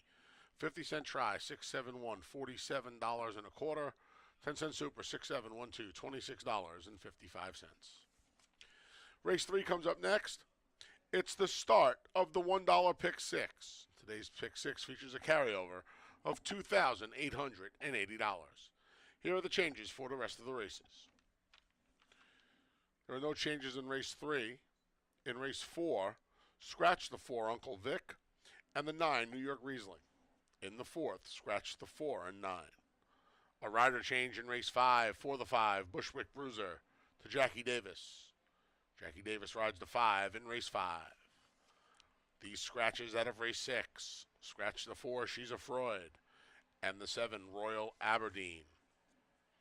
Again, race 6, 2 scratches. Scratch the 4 and 7. No changes in race number 7. And in race 8, scratch the 1A, McDonough. Race 8, scratch the 1A. Pick 6 carryover, $2,880 starts here. $1 minimum. Post time for the 3rd in just over 21 minutes. And, of course, if you need PPs for this pick 6, Head over to fingerlakesgaming.com, courtesy of Equibase. They're free each and every racing day of the 2024 season. Just go to fingerlakesgaming.com. Next Monday, our handicapping contest returns. June 17th, $2,500 in cash and prizes, $100 to the winner, $1,000 cash to the winner, $600 the second, $400 the third. It's free for all Lucky North members. Contest consists of the entire card here, races 1 through 8 at Finger Lakes. Registration begins when the doors open at 11:30. That's next Monday, June 17th, our handicapping contest. Don't forget, racing tomorrow. First post on Wednesdays in June is at 1:20. 1:20 first post tomorrow and each and every Wednesday here in the month of June.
12 is supposed for race number 3. How about that effort by Love That Bird?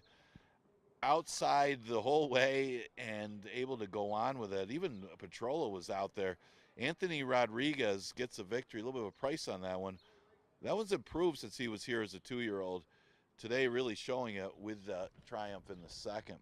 Our starter optional claimer is the third. We'll start with that $1 pick six. Couple day carryover. So we got about almost $3,000 in that pick six pool. Small carryover, but could add up as we'll get some players in there today. A couple tough races too. You look at the fifth and look at the last race on the card. It makes it a little tougher proposition for that $1 minimum pick six. Now, you got a couple good ones in here. Last year's top older male horse, Fiery Heart, will be in this race, and he did very little wrong. Actually won every single sprint race he was in 2023. The only time he lost was in a route, a second place finish to a multiple winner in Royal Suspect.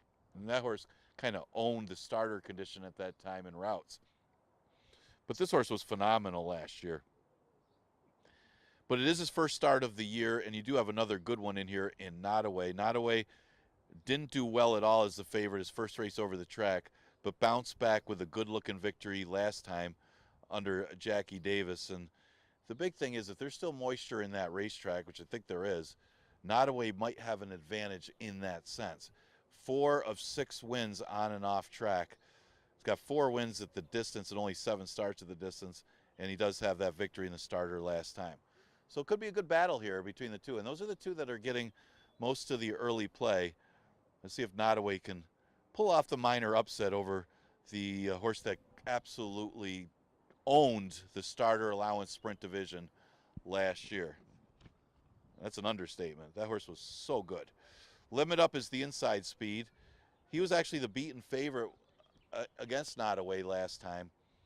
Wasn't able to get the lead that race, and Nottoway went on with it. The previous race he was. So he draws the rail today, so we'll be interested to see what the tactics will be from that inside position. He does have some speed outside him, especially with Stone Guitar. See if he tries to sit a pocket trip or go right at it from that rail position.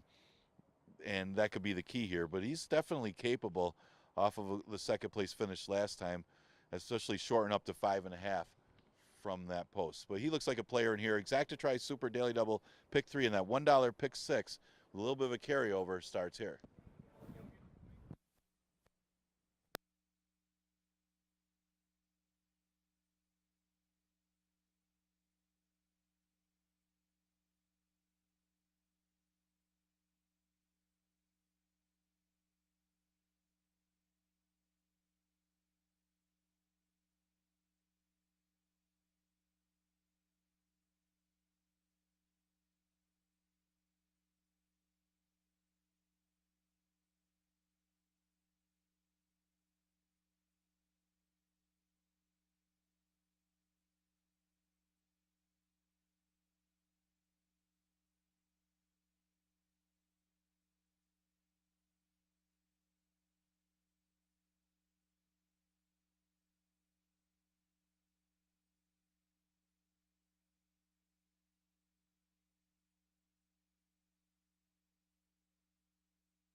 The field for race 3, the start of today's $1 pick 6 with a carryover of $2,880 is on the track. The 1 is Limit Up with Andre Worry.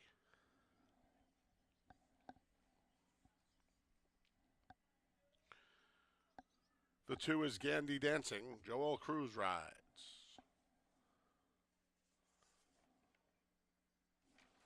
The 3 is number 1 Dylan.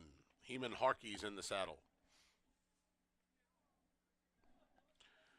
The 4 is Not Away. Jackie Davis rides. The 5 is Fiery Heart with Kevin Navarro. The 6 is Stone Guitar with Kaber Koa. And the 7's Invaluable Will with Rafael Rohina Jr. All right, ready for the pick 6 here. 5.5 furlongs for these starter optional claimers. Not Away. Debuted here on May 14th. Pulled up off the turn and was just under 2 to 5 that day. Came back just 13 days later and romped. I'm going to chalk up that start 2 back to the Headless Horseman and just assume that he's going to come back with a similar effort. Limit Up was very close to the lead that day, and number 1 Dylan was on the lead that day, and they're all back. And you add Stone Guitar into the mix, and there's plenty of pace for Not Away today, who doesn't figure to be too far away himself, but he should get a good stalking trip. Not Away, the top pick for me. He's the second choice right now to the returning Fiery Heart. Now look, Fiery Heart was a picture of consistency last year. In fact, in his career at Finger Lakes, he's 7 for 9 with 2 seconds. Last year, he was 7 for 8. I mean, really remarkable run from this 5-year-old gelding, now 5-year-old gelding, a son of Outwork, for Jonathan Buckley and Kevin Navarro, who had all the wins together last year. He's been good at all the distances, too, from 5.5 to 1.70 miles. He's going to appreciate that pace here as well. There's plenty of speed up front for him to come rolling late. He looks really nice on the track. He's your current favorite at 7 to 5, and I would say deservedly so, even though he spots a serious amount of recency to the second choice. Finally, the 1 Limit Up draws the rail. He was favored. He was 3 to 5 right into Not Away last time, and Not Away just came rolling by him. The problem with Limit Up is he's down along the inside, and he's kind of under the gun with Worry. Now, the inside seems like it's been a good place to be. But with that said, he's going to have to withstand, a horse that he dueled with last time in number 1 Dylan, and now the new shooter of speed in here in Stone Guitar, who won the restricted New York Bred Allowance race in upset fashion at over 21 to 1 in gate-to-wire fashion. So, with some moisture in the ground. So he's going to have to deal with another speed in here, at least 1, probably 2. 4-5-1 for me. Best of luck here. Pick 6 time. Again, over $2,880 already carried over. You see almost new money, almost at $2,400. Best of luck if you're playing. Got about 4 minutes till race 3.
Post times in a minute. 1 minute. Last chance to get your pick six tickets in.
The field for race 3 has made its way to the starting gate, and it's post time.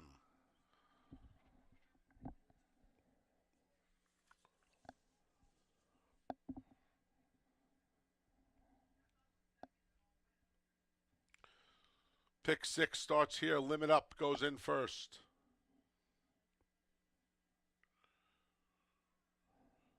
Long Shot Gandy Dancing's next.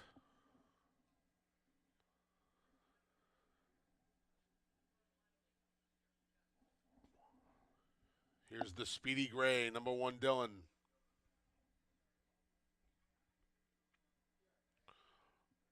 Not Away goes in. Your returning favorite, Fiery Heart. He won 7 of 8 starts here at Finger Lakes last year. Stone Guitar goes forward.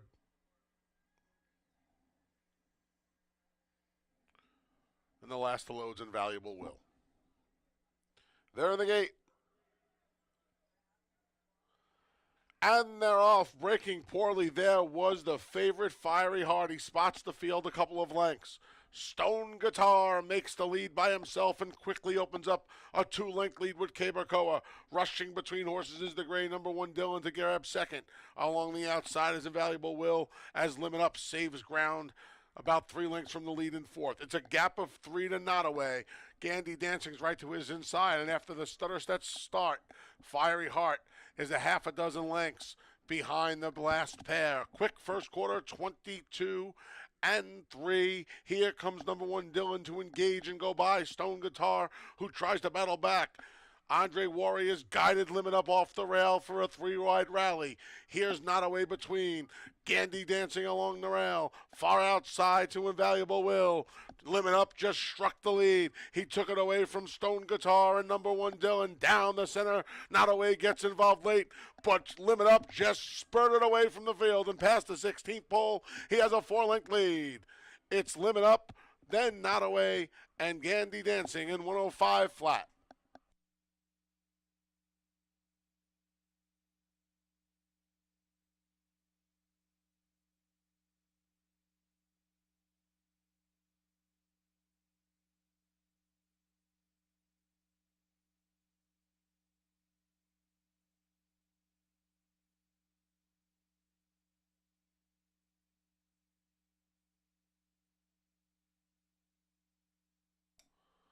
Number 1, Limit Up was first. It's a photo for second.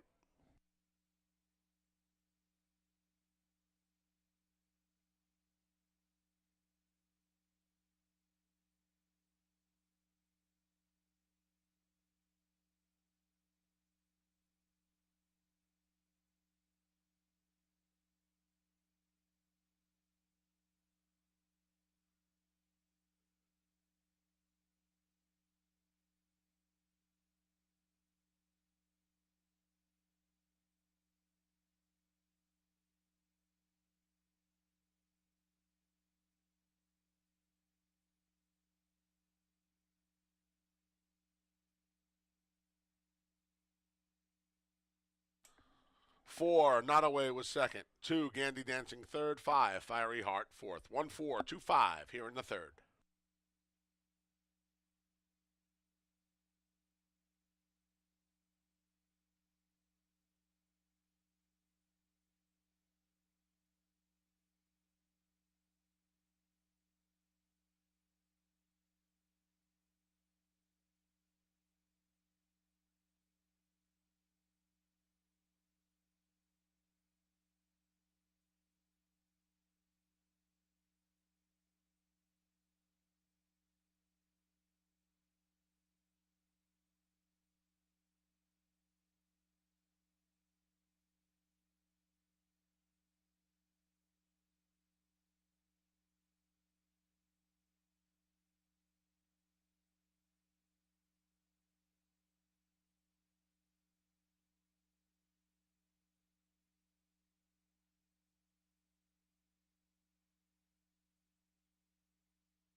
Returning to the winner circles, the number 1, Limit Up.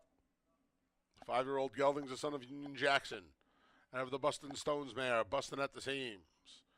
The New York bred Limit Up is owned by Jeffrey Englehart and Hibiscus Stables, trained by Jeffrey Englehart, winning rider Andre Worry. And it's official.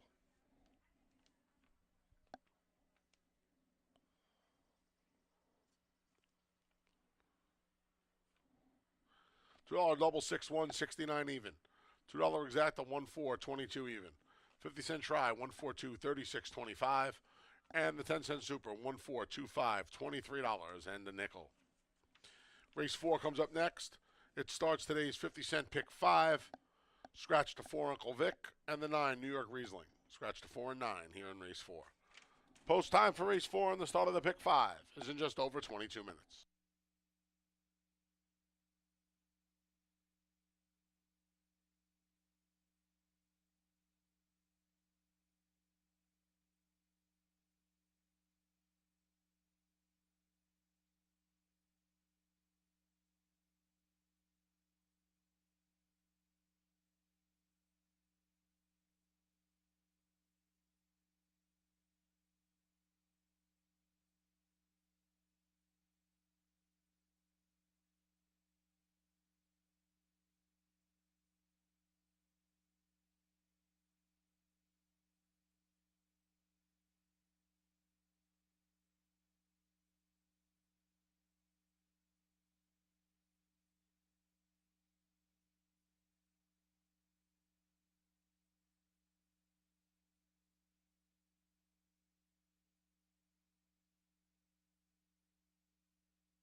9 minutes to post for race number 4.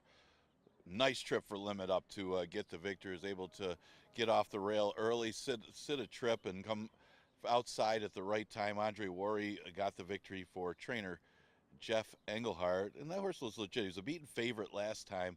Was able to make amends for the loss today to start off your pick 6. 4th race starts at pick 5. We scratched the 4, Uncle Vic, and the 9, New York Riesling. A lot of early money on 7, Coach or Crunch BBB. Hasn't done much wrong here at Finger Lakes since his career started against 5,000 maidens. Was way too good for $5,000 maidens. Stepped up to face winners at the 11 to 9 level, and did win, but he did take out half the field when he took a right turn right after the start. At least he proved he could run on an off track. Dropped to 5,000 in the summer. Ran into Schiffauer Strong, who was also running against Tougher before dropping, and then came back and won. So horse has done little wrong. He was second off the break, but did have a troubled trip. And the horse that was third came back to win. So there's a lot to like on Crunch BBB. Definitely a threat in here, and he's at odds of 6 to 5, so he's getting a lot of play. Hyperspeed is on the inside. Should improve in his second start of the season. Wasn't that badly beaten in his first start, and was facing allowance type horses last summer. Not a lot of activity since. He's only got the 2 starts since last summer, so you had to think that he needed the last race and in for the waivers. So stays at 5,000, but should have an improved effort. A definite player in here, and we'll see some action right now at 5 to 1. The 2 horse is Lucky Mucho Man. We saw Ramon Vasquez ride for his father in the last race yesterday, or one of the races yesterday, and ran a good second. So this one does drop after a couple third place finishes. He's already making his 5th start of the season, is Lucky Mucho Man, and running pretty decently. And at 5,000, you got to think if he could keep his form at the bottom level, he could definitely be in the mix here. And he's currently at odds of 7 to 1. Certainly a threat against the bottoms. Exacta Try Super Daily Double and pick 5 starts in race number 4. We scratch the 4 and the 9.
The field for race 4.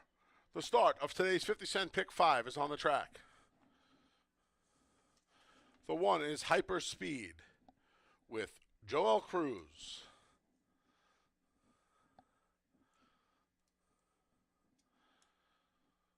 Here's the 2, Lucky Mucho Man with Ramon Vasquez.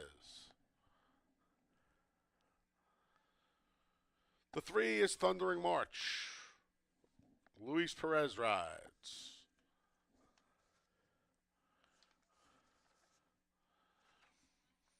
Scratch the 4, Uncle Vic. The 5 is The Jig Is Up with Apprentice, Ramon Malero. The 6 is Hot Rod Lincoln with John Berrios. Here's the 7, Crunch BBB. Andre Worry and Jeffrey Englehart look to go back-to-back on the card. The 8 is Redemption Road with Kevin Navarro. Scratch the 9, New York Riesling. The 10 is Sea Tiger with Cabercoa. Field of 8, going to go 5.5 furlongs to kick off today's pick 5. Limit up. Andre Worry with a heady ride, getting him off the rail and around the speed duel to get the job done pretty impressively. Co-favorite at 2-1 when all was said and done. That's how we start the pick 6 today. Kick off the pick 5. Wide open field here. Crunch BBB taking all the money in here at 8-5 right now. I didn't think he'd be this short. I actually picked him 3rd. I went to the 1 Hyper Speed in here. I had a tough time with this race. Thought Hyper Speed, second start off the break for Beth Miller Saul, was on the inside, and I don't think the inside was the place to be then, but I kind of think it is now. At the very least, it's a little bit of a better place to be. And this horse went to the bench off a win sprinting. I thought he ran okay, despite being along the inside in his return, and now he has that race under his belt. Solid work, 36-1. Cruz stays, square price at 9-2. Maybe he'll even go up a point. Try to 1 Hyper Speed. The 8 Redemption Road for the white hot Paul Barrow, who won another one yesterday. Got the job done as a big favorite. It was 3-10 in his second start of the year. Now makes his 3rd try on the season. He's never missed a board on tracks with moisture in the ground, and some of his faster figs have come on wet tracks. So I don't think it'll hurt him at all. He has some tactical speed as well. He might even be in front here. Hot Rod Lincoln has some speed, so does Crunch BBB, who we'll get to in a minute, but he might be the fastest here. Regardless, he gets to call the shots from the outside draw, outside the other horses that have speed anyway. Put him 2nd in the 7, Crunch BBB. Kind of just ran on after a bit of a tough go of it on the far turn last time. Worry was forced to alter course and go to the inside. Holy Matrimony came back. He was probably more affected by the actions of the winner. Thought the stewards were right to leave the number as is, but Holy Matrimony was probably more affected than Crunch BBB was. Regardless, he got into some trouble. He finished up on what I think was not the place to be, along the inside, and now he switches to the outside, and you never assume 2 bad trips. So 187 for me. Best of luck if you're alive in the pick 6. Best of luck if you're playing today's pick 5.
Post times in a minute. 1 minute.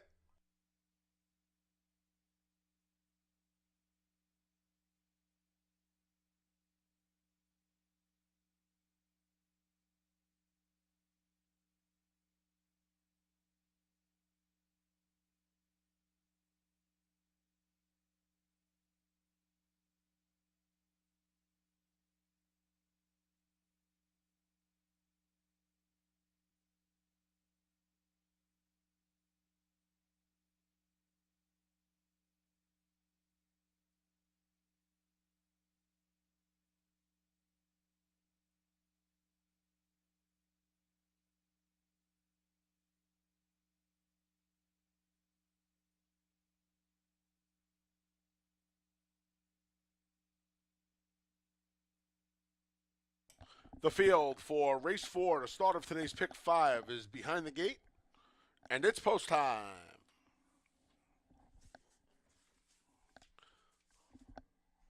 Hyper Speed's the first to go in. Here's Lucky Mucho Man.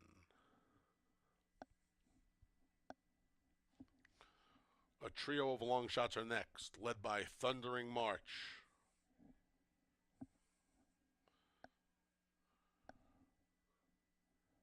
The jig is up.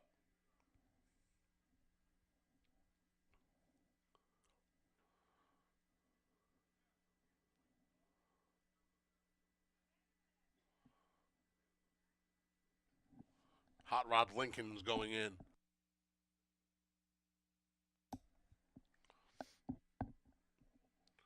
A little apprehensive is Hot Rod Lincoln.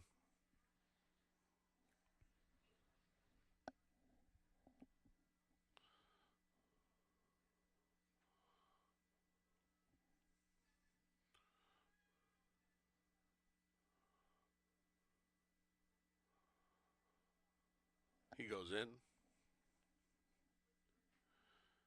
Even money favorite Crunch BBB's up next.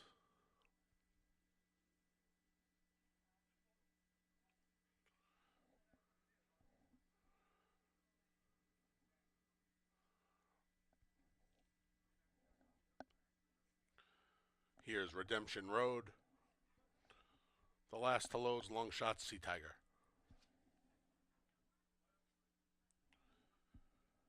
They're in the gate.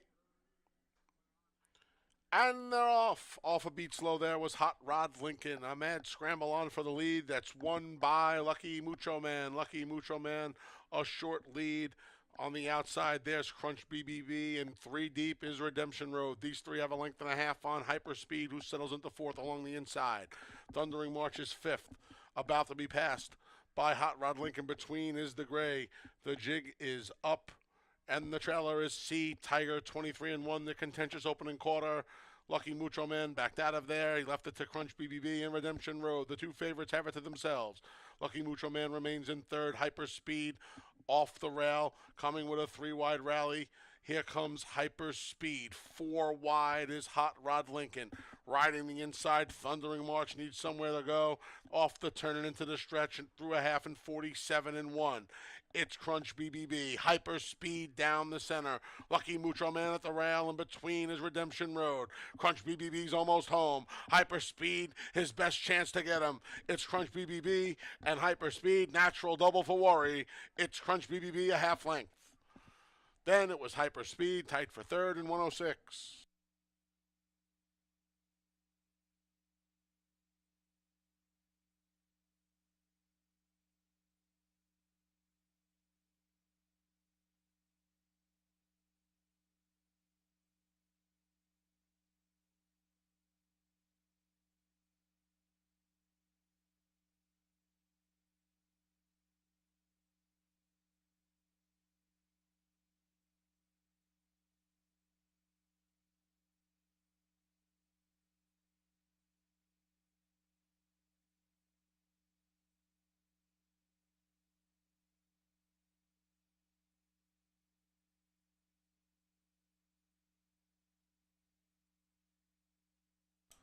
Number 7, Crunch BBB was first.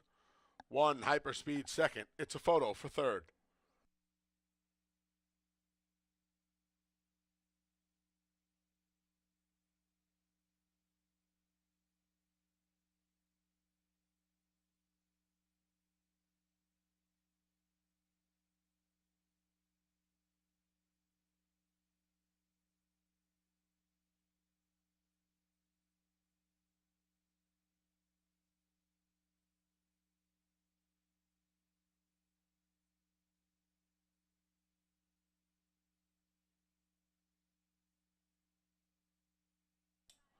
Number 8, Redemption Road was third. 2, Lucky Mucho Man fourth. 7182 here in the fourth.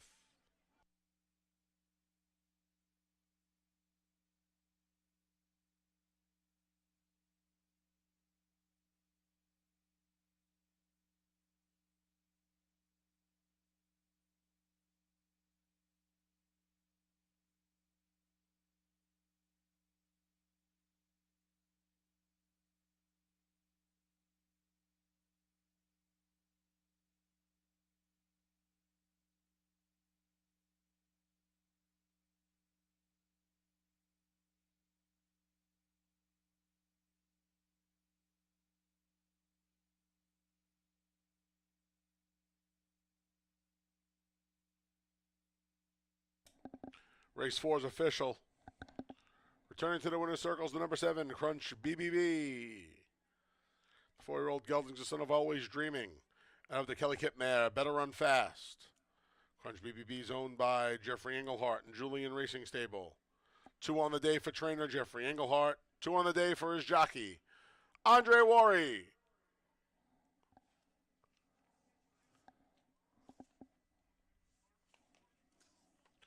$2 double 1-7, 14.60. $2 exact to 7-1, 12.40. 50-cent try, 7-1-8, $7 even. 10-cent super, 7-1-8-2, $4.75. 50-cent pick 3, 6-1-7, $26.25. And the 50-cent pick 4, 1-6-1-7, $69 even. Race 5 comes up next. Kicks off today's late pick 4. Rider change for the 5, Bushwick Bruiser to Jackie Davis. Jackie Davis rides the 5 here in race 5. Post time for the 5th is in just over 22 minutes. That pick 3 finishing 6-1-7 reminds me that Monday, June 17th, is our handicapping contest. $2,500 in cash and prizes available, $1,000 cash to the winner, $600 to second, $400 to third. It's free for all Lucky North members. Registration begins when the gates open at 11:30 a.m. Again, just be a Lucky North member. This contest is absolutely free. Come on in at 11:30 on Monday when the gates open for registration. The contest consists of the full card, races 1 through 8, here at Finger Lakes. That's next Monday, this coming Monday, I should say, June 17th. Our handicapping contest returns to Finger Lakes Gaming and Racetrack. Don't forget tomorrow, special first post each and every Wednesday in the month of June, 1:20 first post tomorrow afternoon here at Finger Lakes. And if you want to play along with us, there's free PPs available each and every racing day at fingerlakesgaming.com, courtesy of our friends over at Equibase. PPs for tomorrow will be up sometime after 6:30 this evening.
Horses are in the paddock for the 5th race on today's card. Good finish in there.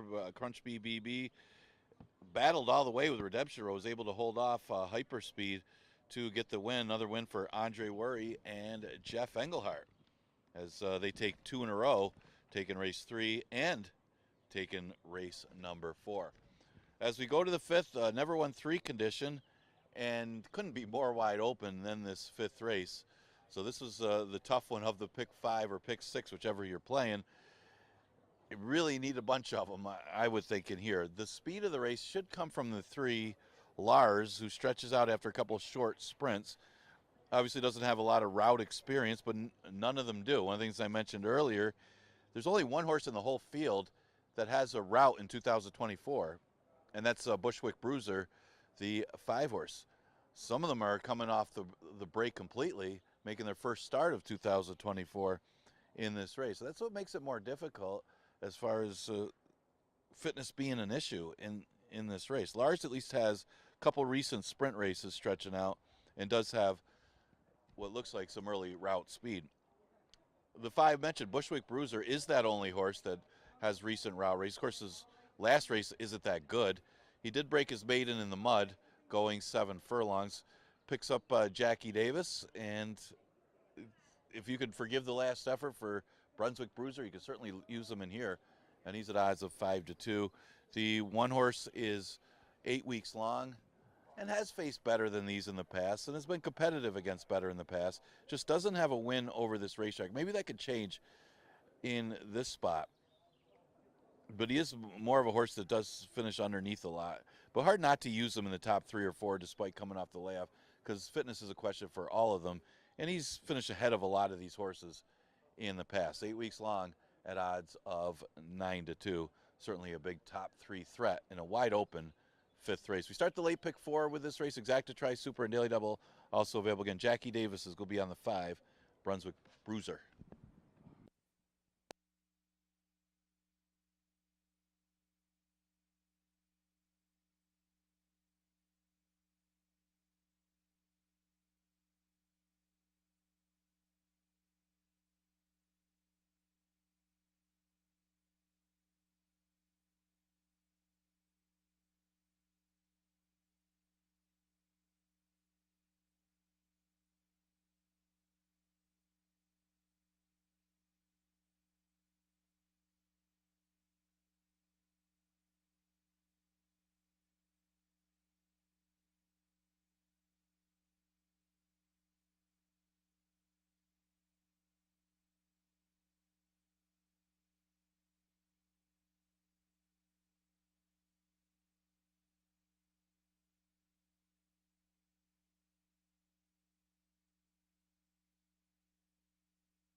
The field for race 5, the start of the late pick 4, is coming out onto the track.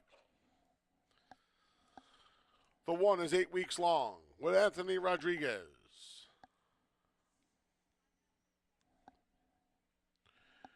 The 2 is Lorenzen. Jeremiah Flores rides. The 3 is Lars with Cabercoa. The 4 is Reunion Tour. Michael DeVilla Jr. is in the saddle. The 5 is Bushwick Bruiser. Please note the rider changed to Jackie Davis. The 6 is Bam Bam Warrior. Andre Warrior looks for 3 in a row. The 7 is Take the Edge with John Berrios. And the 8's Money Making Kaz with Ramon Vasquez. There's your field of 8 ready to go, 1:70. I picked Lars at 6-1 on the morning line. I am not a happy camper at 2-1, but I think this son of Fast Anna is going to appreciate the stretch out in distance. He tried it once for his prior connections, and he faded. I don't know if maybe he just doesn't want to go long. I'm going to give Carl O'Callahan a chance for him, though. A couple of sprints to the route, took the blinkers off last time. That kind of woke this horse up a bit. And I would also imagine that coming out of the sprints, he is going to be in front here. Now he's got to deal with Lorenzen, who has a little route speed, but Lars is coming out of faster races, some really fast races at Penn over the winter, and he's supposed to make the lead in here. We'll see if our leading rider, Cabercoa, does just that. I hope he does. Lars on the board at 2-1. I'm not happy about that. I'll tell you what, Lorenzen's at 12-1.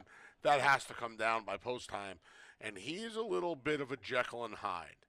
When he shows up, he is competitive in here. When he does not, he is in the witness protection program. Can't be found anywhere. That's evident by his PP. September 26th, he gets beat a length by a repeat winner. November 6th, he gets the job done. He wins a photo. But he is 2 for 52 in his life. 16 combined second and third place finishes. We know where he likes to finish. He earns money, but he doesn't like to get his picture taken often. He is a ridiculous price at 12-1. That is way too high of a price on him. And then the 1 8 weeks long, he returns from a November layoff. Anthony Rodriguez and Michael Anthony Ferraro looking to double up on the card.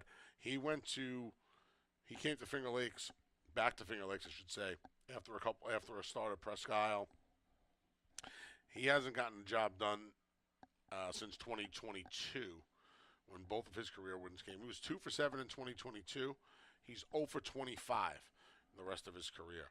We'll see if he's just completely lost form, or if maybe Anthony Rodriguez, who, from limited tries, has done a very nice job here at Finger Lakes. Keep an eye on this young man. He can ride, and I think he's done a tremendous job so far. When I bet my money on him, I feel confident betting my money on him.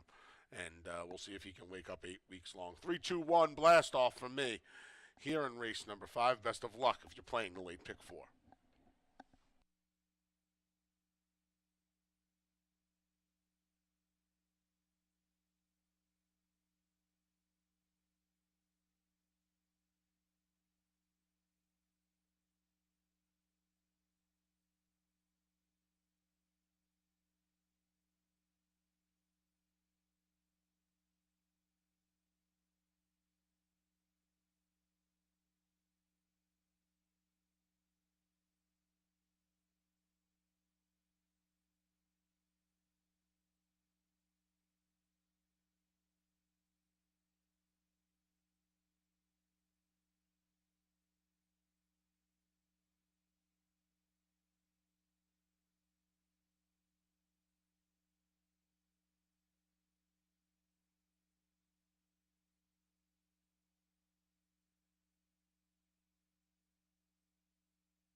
Post times in a minute. 1 minute.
The field for race 5 has made its way to the starting gate, and it's post time.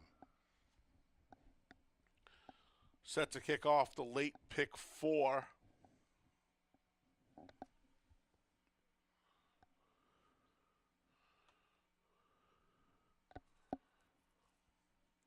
Rider is off, the number 8, Money Making Kaz.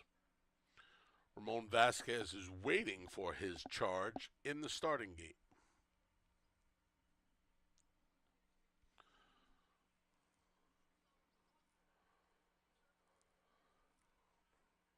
Money Making Kaz will be brought to the front of the gate and backed in.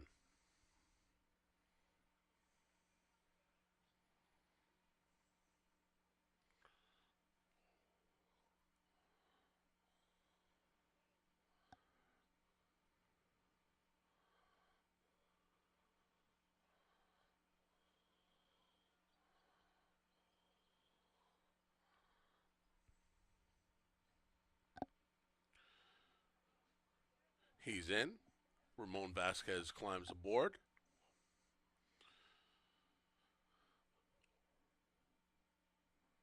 And the rest of the load begins with the number 1, 8 weeks long.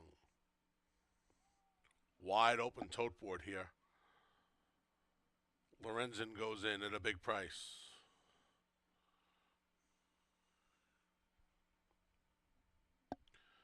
Here's Lars.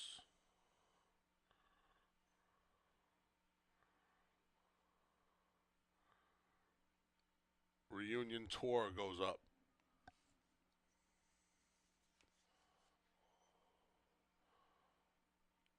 Bushwick Bruiser goes in.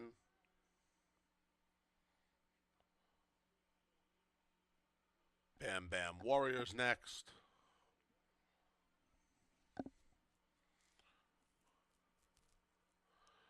Last to load will be Take the Edge. They're in the gate.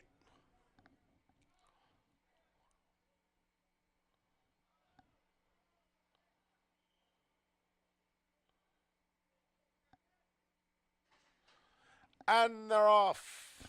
There's Lars for the lead. Cabercoa intent on putting Lars on the front end, and they have a 2.5, 3-length lead going into the first turn. In between horses, there's Reunion Tour. Lorenzen's at the rail. Bushwick Bruiser in the green cap, and then 4 deep on that first turn is Take the Edge. Hugging the inside in 6. That's 8 weeks long. Then we come back to Money Making Kaz, and the trailer is Bam Bam Warrior, 8 lengths from the lead. The leader is Lars. Lars has it by a couple of lengths over a long shot reunion tour through an opening quarter of 25 seconds flat. Lorenzen along the inside is covered up in third, followed by 8 Wicks Long in fourth, who's just ahead of the Bushwick Bruiser. It's 3 more back to take the edge, and then the trailing duo of Money Making Kaz and Bam Bam Warrior. Lars takes them up the Farmington backstretch and to the far turn through a 50-second half. It's Lars, a measured length over Reunion Tour, who comes under a ride in second. 8 Weeks Long trying to chime in. He's about to pass Lorenzen. Jackie Davis goes to work on Bushwick Bruiser. They're going to be spun 4 wide on the far turn. Lars still controls the pace. In fact, he's opened up a 2.5 length lead through a 1:15 and 1/3 time. It's all Lars. He's had things on his own way from the start, and he's built a 5-length lead. Lars well on his way here. Bushwick Bruiser in a battle for second with 8 Weeks Long. Also there is Reunion Tour, who's been there from the start. They're coming past the 16th pole, though, and Lars has made this a one-horse race. He won it from here to Brooklyn. Speaking of Brooklyn, Bushwick Bruiser was second. Photo for third between 8 Weeks Long and Reunion Tour in 1:46 flat.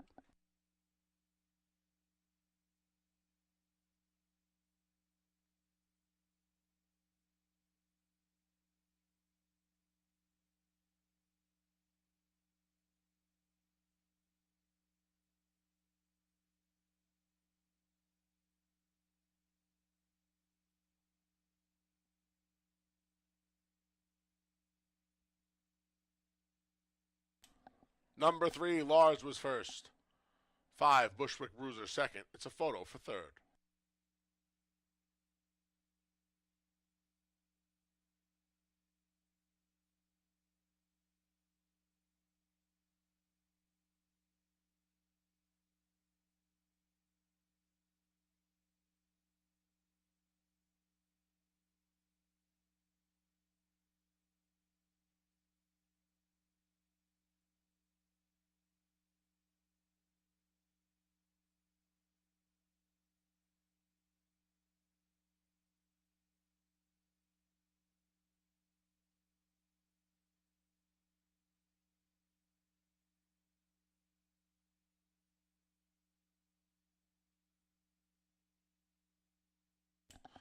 Number 1, 8 Weeks Long was third. 4, Reunion Tour fourth. 3, 5, 1, 4 in the fifth.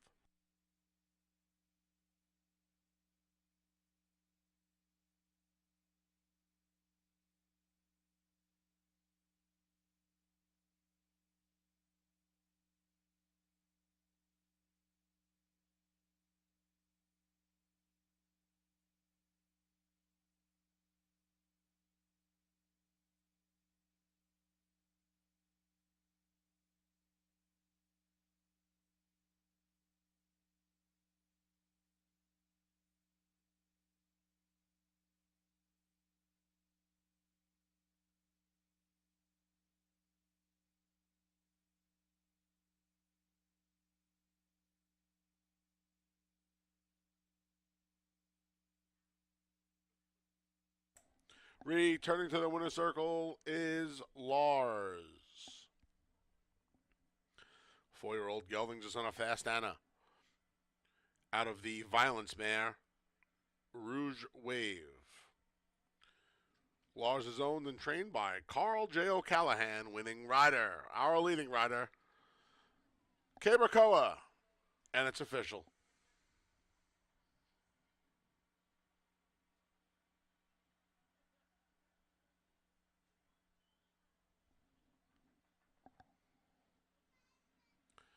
$2 double 7-3 11-20.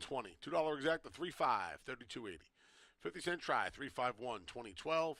10-cent super 3-5-1-4 $26 even. And the 50-cent pick 3 1-7-3 $11.50. Race 6 comes up next. Kicks off the final pick 3 of the day. Scratch to 4, She's a Freud. And the 7, Royal Aberdeen. Scratch to 4 and 7 from race 6. Post time for race 6 is in just over 22 minutes.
course, they're getting ready for race number 6, and really the 5th, Lars was able to get the lead, but he didn't just wire him and win. He pretty much won very easily in that race, just pulled away from those rivals. Kiberkoa for Carl O'Callahan. Lars made it look easy in the 5th.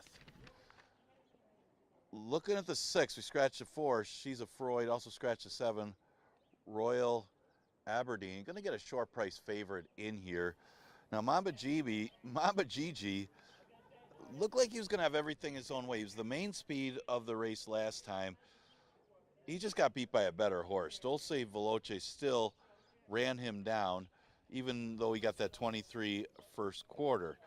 Well, I just don't see anybody the talent of Dulce Veloce in here. So Mamba Gigi, she has a big numbers edge on this field.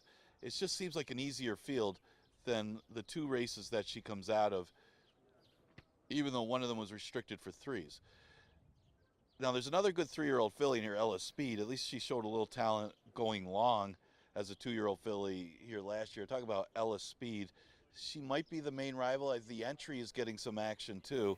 Talking about Bella Mama and 7's Up for Sal Oreo. Of course, 7's Up does have some breeding and some good works, but she's more bred to go long.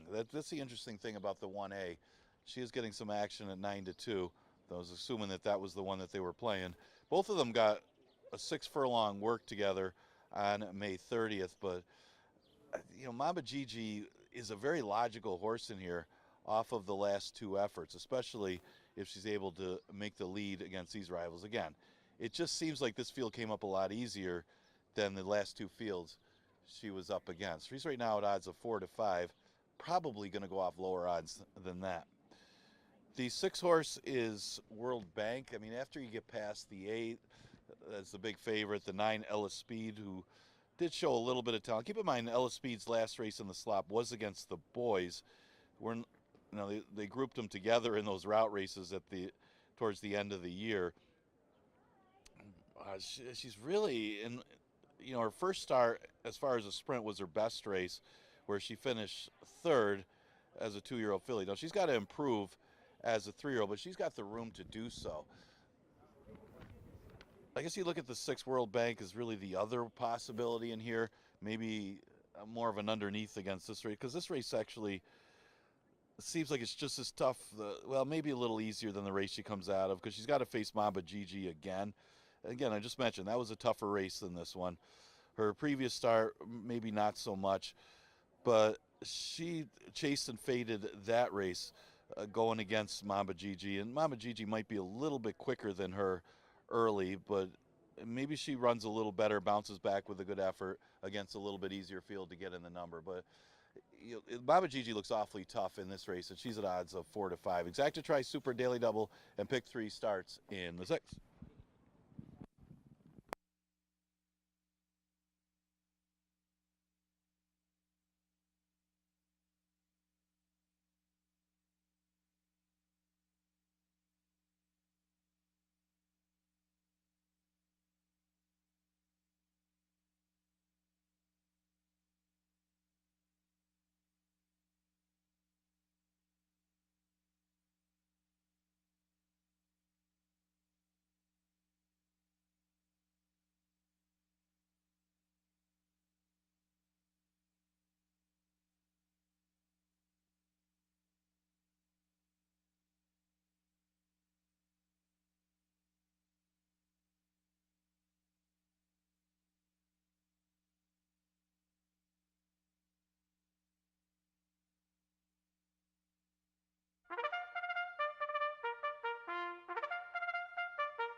The field for race number 6 coming out onto the track. The 1 is Bella Mama with Stephen Frett.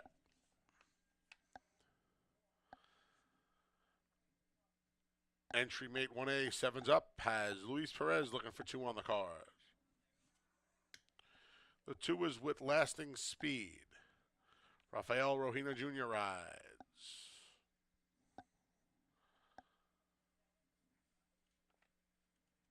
The 3 is Hillbilly Lady with Emmanuel De Diego. Scratch the 4. The 5 is the 6. I'm sorry. Is World Bank with Jeremiah Flores.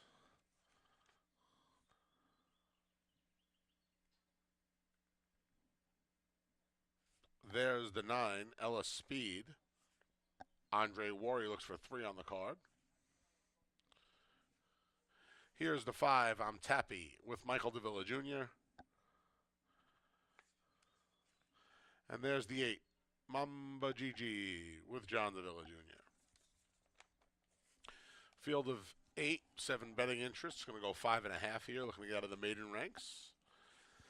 Even money on the 8. I went to the 9 right next door. Far outside for Ella Speed. First time Lasix for Jeremiah Englehart. His father, Chris, trains the favorite.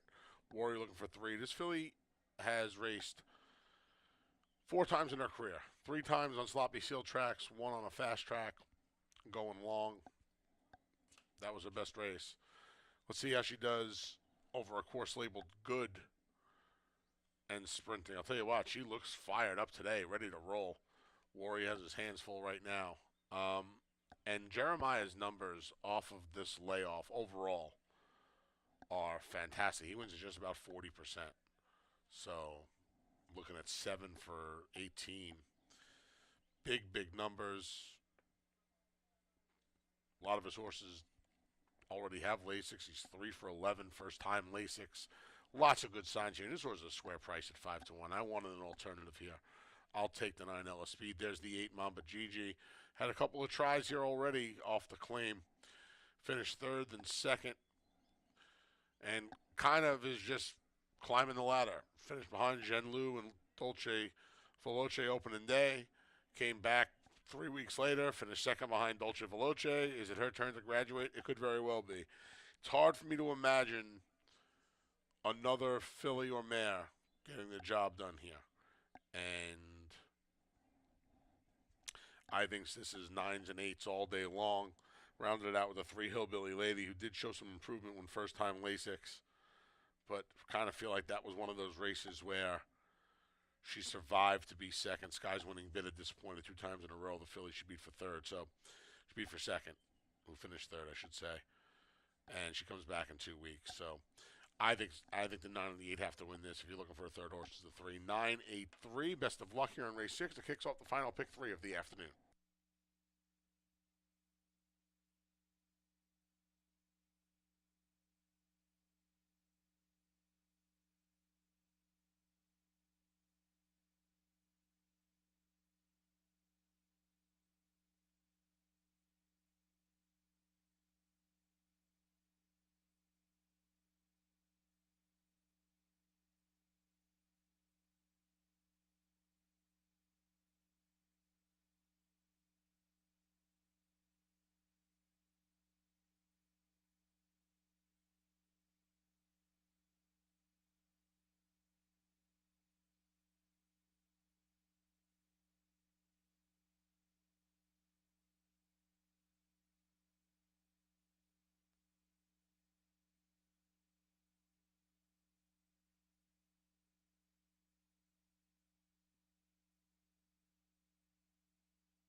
Post times in a minute. 1 minute.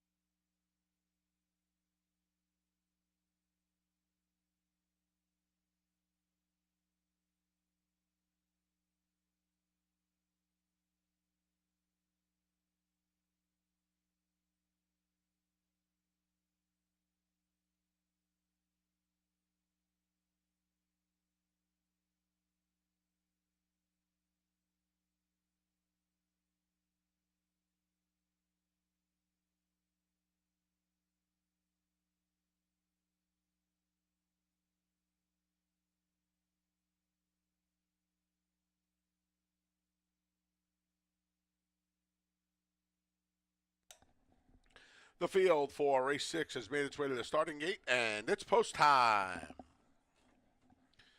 Set to load in. Final pick 3 of the day kicks off here. Here's With Lasting Speed.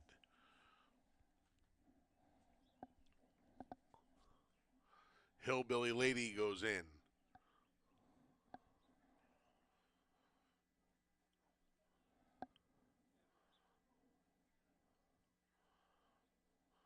The entry comprised of 2 firsters. Bella Mama goes up first. Then 7's up.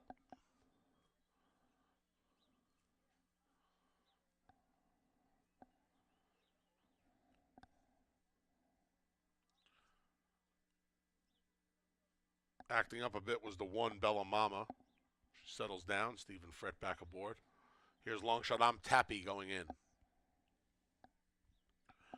World Bank's next. The last 2 to load are the favorites. Even money on Mamba GG. Now 3 to 5 on the favorite. And Ella Speed's the last to load. They're in the gate.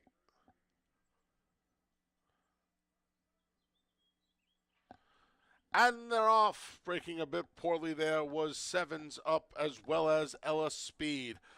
Rafael Rohina Jr. hustles with lasting speed to the lead from the rail, and she quickly opens up a 2-length lead. Hillbilly Lady giving chase in second. Then the favorite Mamba GG a joint second. It's a gap of 4 lengths, 5 lengths back to World Bank, who's just outside of Tappy. Ella Speed's recovered. The entries at the back. Bella Mama and 7's up 22 and 3. Pretty quick first quarter there for With Lasting Speed. Here comes Mamba GG and Hillbilly Lady splits them, these 3, as they make their way to the top of the stretch. World Bank trying to make up some ground inside of hers. Tappy. Then Ella Speed off the turn and into the stretch. Hillbilly Lady strikes the lead and has to deal with Mamba GG down the outside.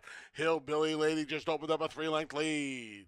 Hillbilly Lady, Mamba GG trying to hold second over World Bank, who's coming late. Deep, deep stretch. It's all Hillbilly Lady. Another open length winner by 4. Then it was World Bank, Mamba GG, and Tappy in 107.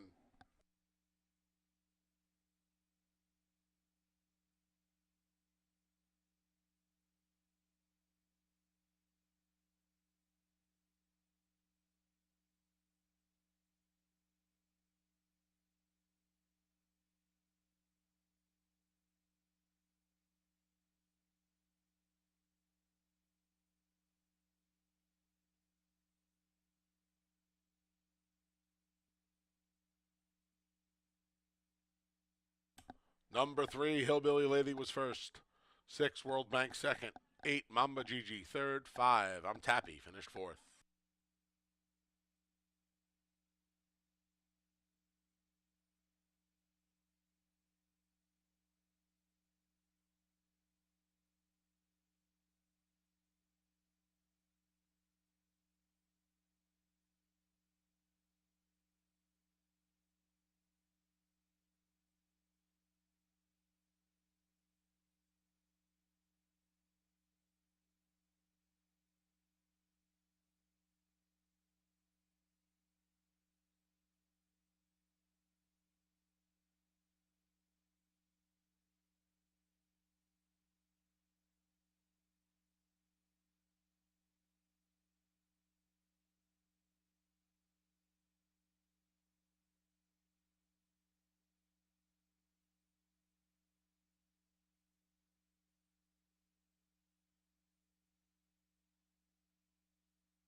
Returning to the winner's circle is a rambunctious hillbilly lady.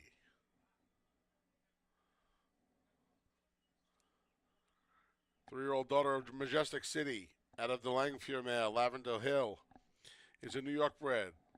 Hillbilly Ladies owned by Duchess Views Farm, trained by Michael Lassesi, winning rider Emmanuel De Diego, and it's official. $2 double, pair of threes, 46.20. $2 exact to 3-6, 158 even. 50-cent try, 368, $80 even. 10-cent super, 3-6, 8-5, $80.95. Race 7 comes up next, kicks off today's late double. No changes in the 7th. Race number 8, scratch to 1A, McDonough. Race 8, scratch to 1A. Post time for race 7 is in just over 20 minutes.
Getting ready for race number 7. Big effort by Hillbilly Lady today. That one able to make the third start a winning one. Emmanuel DiDiego for trainer Michael Lassesi to start off the late pick 3. A little bit of a price there in the 6th. 7th race at allowance race. Non-winners of state bred other than, and right now the short price favor on the board is the 2 Doc Advantage. If he can repeat that last race, he'll win here. And that race was a really solid effort. The number and the time for that race was phenomenal. He went 104 and change for the 5.5 furlongs. Really quick race, beating a pretty good field. And you could argue that that field was tougher than the field that Doc Advantage is going to face today. Now, that's easily his best lifetime mark, easily. He's a horse that's got a lot of seconds in his career, but he's also faced a lot of solid competition. This race, if you look at the rivals, 4 of the 7 rivals in here, which is 3 of the other 6, half of them, 4 of the other 6, that's over half of them, ran for 5,000 in their last start. So that's 2/3 of them, if not I could do the math. And really the only 2 that have been against allowance horses recently would be Tacony Road and Devious Banker. So as far as class-wise, recent class, Doc Advantage should have Tacony Road and Devious Banker to beat. And if he can repeat that last figure, he is the horse to beat in here. Now, D's Wise Guy is getting some play off of the claim, but he really doesn't have an excuse to lose to Debo last time. He was got loose on the lead, and that's the way he runs. He's not really rated on the front end. He goes to the front, says, catch me if you can. But against these horses like Doc Advantage and Tacony Road and Devious Banker, you would assume that they're going to rein that one in unless he improves off of the claim. The 1 Tacony Road, yeah, this is a good This is not as good a distance for him, I should say, than the 6 furlongs he ran last time. He's already making his 5th start of the year, already making 4 starts. It's not like he's running that badly. He just has the 1 bad race on his form back on May 20th, but he came back with a good second-place finish behind Stone Guitar, who came up off the claim last time when putting the blinkers back on. So maybe that was the key for Tacony Road. Little easier field other than Doc Advantage in here. You would think that he'd come rolling to be in the top 3. Exacta Tri Super and Daily Double offered in race number 7. You got 6 minutes to post.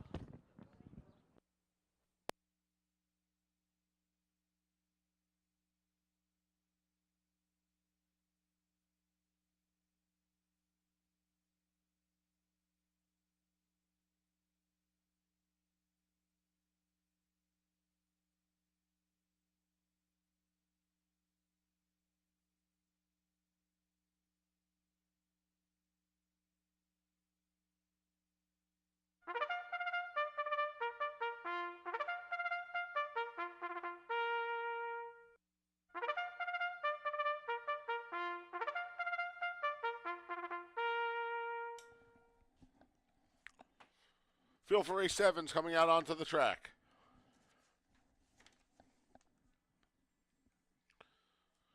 The 1 is Tacony Road.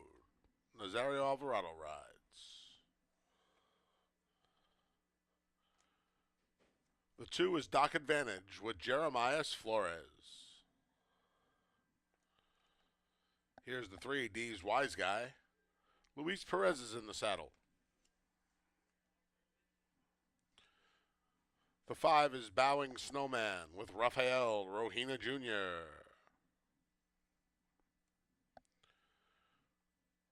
The 6 is Devil or Angel. Cabracoa rides.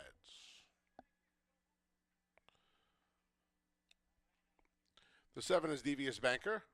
Andre Worry is in the saddle. And the 4 is Holy Matrimony with Michael Davila Jr. All right, late double starts here. I went with the even money favorite, Doc Advantage. Got the job done against money allowance. Open company. Now he's in the restricted New York bred ranks. Tried New York bred A other than open New York bred A other than down at Aqueduct this winter and to no avail. Comes back to Finger Lakes a winner last time, and he's been in pretty good form up here in Farmington. And this distance helps him. 2 wins and 3 seconds from 5 tries. This 5.5 really hits him right between the eyes. He gets some pace to run out in here. You got D's Wise Guy. You got Bowing Snowman second off the layoff. Even Devious Banker on the outside with some tactical speed. There should be enough pace in here for Doc Advantage, who wasn't far from it last time at all. Kind of a surprising trip for him. Got the job done at a big price as well. He's a fraction of that today. Should get a good trip. Doc Advantage for me. A little bit of a price for second. Holy Matrimony is kind of rounding into form for Lugu. Got the job done last time. He had a little bit of a tough trip in his return back in May. And he jumps from the non-winners of 3 life for 5 into this allowance condition. But I think he's going to be okay in here. You know, after Doc Advantage, rest of them kind of feel like they're, I don't want to say they're the same horse, but they kind of feel like they're all kind of battling it for second here. And I wanted a horse at a price, and he's just that at 15-1. The 7 Devious Banker is your third choice. He should be outside the speed. Warrior's looking for his own hat trick on the day, and I think the advantage for Devious Banker here over the other 2 horses with some speed is his post. He can see how it unfolds to his inside, and Warrior can just let them duke it out and go as he pleases almost. 2-4-7 for me here in race number 7. I think it's going to be tough to get past Doc Advantage. Best of luck. Late doubles here. If you're alive in the pick 5 and the pick 6, 2 legs to go.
Post times in a minute. 1 minute.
The field for race 7 has made its way to the starting gate, and it's post time. Loading in to start the late double led by Tacony Road.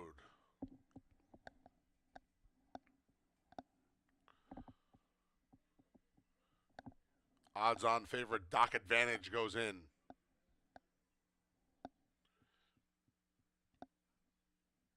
These Wise Guys next.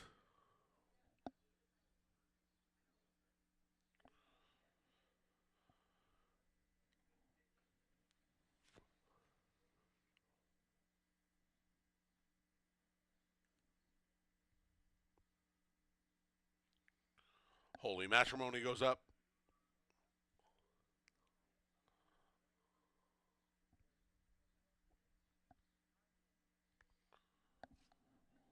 Bowing Snowman moves forward. Last two are Devil or Angel. Bowing Snowman still to go in.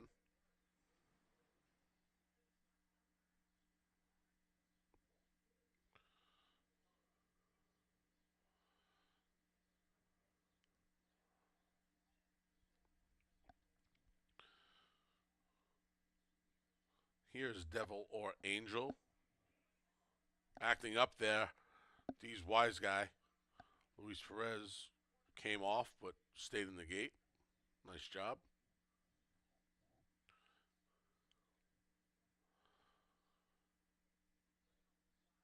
Luis is back aboard. Last to load's Devious Banker. They're in the gate.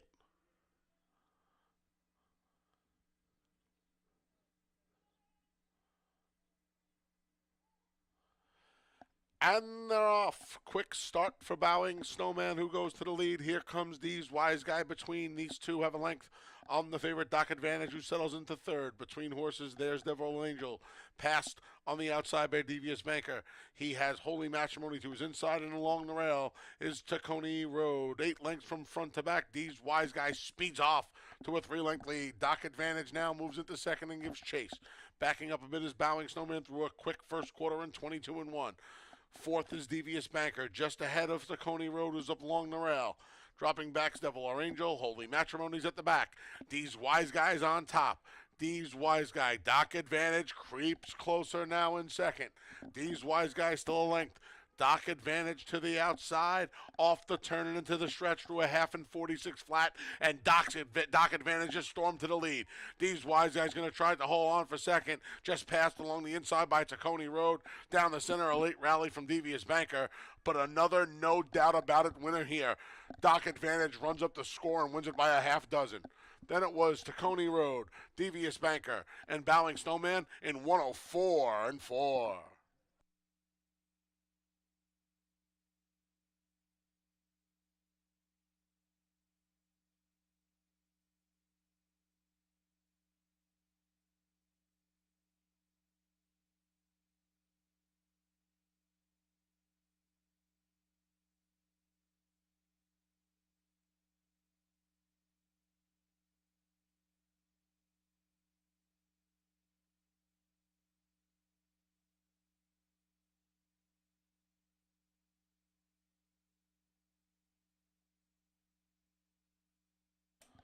Number 2, Dock Advantage was first.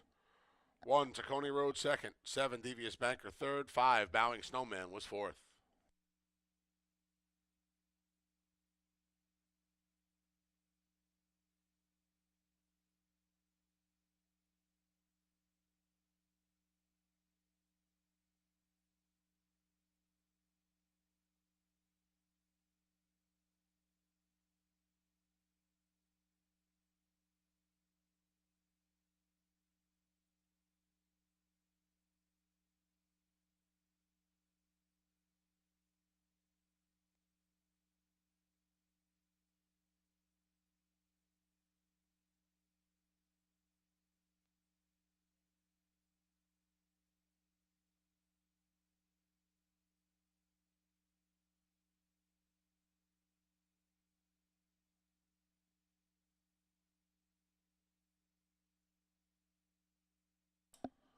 Returning to the winner circles, the number 2, Dock Advantage.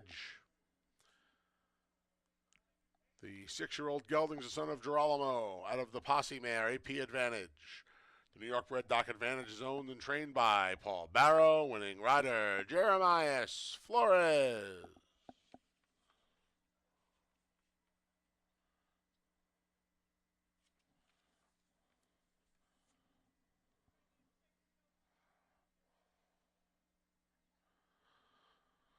It's official, $2 double 3-2, 37.20. $2 exact to 2-1, $9.50. 50-cent try, 217, $5 on a dime, 10 cents super, 2-1, 7-5, $6.67. Race 8's up next. The finale offers win, play, show, exacta try, and superfecta wagering. Scratch the 1A McDonough. Scratch the 1A out of race number 8. Post time for the finale is in just over 20 minutes. Don't forget, folks, live racing tomorrow afternoon. Special first post each and every Wednesday in the month of June. It's 1:20 p.m. 1:20 p.m. first post tomorrow. And each and every Wednesday in the month of June. If you need past performances for tomorrow, right after 6:30 this evening, head over to fingerlakesgaming.com, and our friends over at Equibase will be providing free past performances each and every racing day of the 2024 season here at Finger Lakes. Head over to fingerlakesgaming.com after 6:30 to download PPs for Wednesday's card. Again, first post tomorrow is at 1:20.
getting ready to conclude this Tuesday card. Mentioned earlier, probably one of the easiest exactas or tries you'll have all year, on paper anyway. Dock Advantage, Tacony Road, Devious Banker. The only 3 allowance horses in the race. The other 4 ran for 5,000, and sometimes that happens. $9 exacta, Dock Advantage with Tacony Road. Just an easier field for Dock Advantage than the field that he ran so great against last time. 5,000 claimer to finish off. Well, this race is a lot tougher. Sometimes they make it easy like the 7th. Sometimes it's tough like the 8th. We scratched the 1A, McDonough, and yeah, this one's a tough one to dope out. You got a favorite that went 47 against a slow, weak $5,000 field last time and went on to victory at 2-1. And there's other speed in here too. Tater and Tot, you got to think, is going to be faster than that one anyway. And so is Superb Surprise. Yeah, Tater and Tot coming off the best effort of anybody in this race, where he ran second to Redemption Road, ahead of With No Name, who's in this race. So that puts him as one of the main contenders. The 9-horse Superb Surprise, he's off the layoff, but he faced better last year. When he dropped to 5,000, well, he had the mishap in the race. So other than that, he hasn't been at this level. So you got to think, last year he was better than these horses, and he's making the first start of the year. He's a logical horse. He's 8-1. So you're going to get some prices on some horses that have legitimate chances in this race. Big Hutchie is at 10-1. Here's a horse that won his first start over the track, and he had a troubled trip. He had to get through on the inside and still was able to make it. I'd say he's much the best in that race, but he faces a little tougher here. He's got a tough outside post. Wide open race to finish off the day. Exacta Try is super offered in the last race on today's card.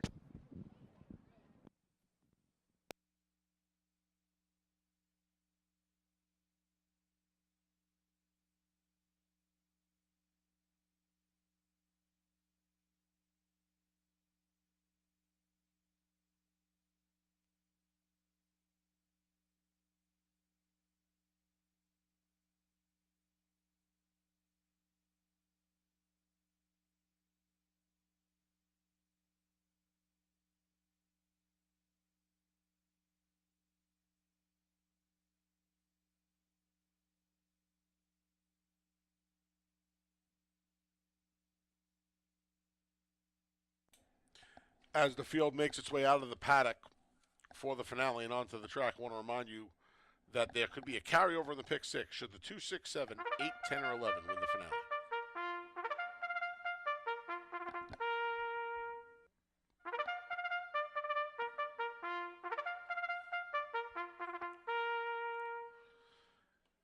And here is the field for race number 8 again. 2, 6, 7, 8, 10, 11 create carryovers in the pick 6.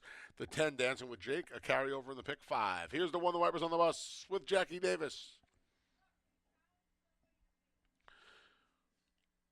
The 2 is 8 Sunset Drive with John Berrios. Here's the 3 Zuka Race with Andre Worry. The 4 is Tater and Tot. Heeman Harkey rides. The 5 is BC Glory Days with Michael Davila Jr. The 6 is Peaceful Persuasion with John Davila Jr. The 7 is With No Name. Stephen Frett rides. The 8 is MCRR with Joel Cruz.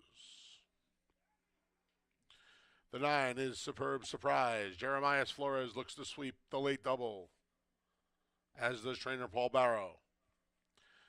The 10 is Dancing with Jake with Rafael Rohina Jr. And the 11's Big Hutchie with Cabercoa. Field of 11 ready to slug it out in the finale here, folks. More than half the field carries over the pick 6, and Dancing with Jake carries the pick 5 as well. I hate to be the possible bearer of bad news for those of you rooting for carryovers, but I am a chalk city here in the finale. Man, I need a big towel to bring with me tomorrow to get all the chalk off my face. Tater and Tot. You know, Tater and Tot was like Nottaway, who was on earlier today. Don't know what happened in his first start here. Then he came back and he ran well. Same thing happened with Tater and Tot. Not sure what happened to back at 3-1. Then he came back and missed by just a half length at 9-1. He showed speed last time. He didn't two back. He was virtually eased from the start. The Wipers on the bus went right to the lead last time. There's other speed in here, but Harkey's going to have to lead for some position with Tater and Todd as Jeffrey Englehart, his trainer, looks for 3 on the day. I thought he made some sense in here. We'll try him as the best price of the 3 favorites at 4-1. The 3 Zuka race, third off the layoff for Chris Englehart as Warrior looks for a hat trick. A couple of third place finishes. One, he was well behind the winner, East Coast Girl, and then just 2 weeks back, Blue Lieutenant, and She Speaks Well. And I kind of feel like this horse is just racing himself into shape. Tired late in both of his starts. Now he cuts back from the 6 to 5.5, and he might be poised for a really good effort here. He's 7-2 right now, and figures to hover around that price. They're betting a handful of horses in here. 5 of them are in single digits, so and they just happen to be the ones that are covered in the pick 6, the 1, 3, 4, 5, and 9. And then the Wipers on the bus. I don't know where that effort came from last time. He had never shown, once in his career, he had shown speed like that. Jackie got him out of there, and he just kept on going. I don't even think that was the part of the entry they were betting. I think they were betting Goroquay, who wound up running third that day. But the Wipers on the bus just kept on going for Rachel Sells and Jackie, and they're in mid-pack here despite wearing the 1. The other part of the entry came out. But I would imagine Jackie's going to be on that front-running mission again. I don't know if he's fast enough to clear some of the other speed in here, but I didn't think he was last time, and he was long gone by the time they turned for home. So be curious to see how he's ridden again. I would imagine Jackie's going to be aggressive. 4-3-1 in the finale. Best of luck. Again, 2, 6, 7, 8, 10, 11 carry the pick 6. The 10 carries the pick 5 in the pick 6. PPs for tomorrow's card, which starts at 1:20 like it does each and every Wednesday in June, will be available after 6:30 tonight over at FingerLakesGaming.com. Best of luck here in the finale. We'll talk to you tomorrow.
Post times in a minute. 1 minute for the finale.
The field for race 8 is at the gate, and it's post time.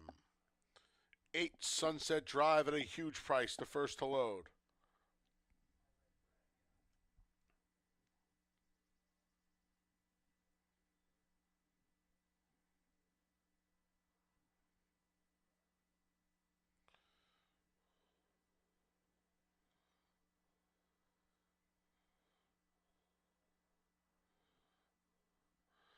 Zuka Race goes in.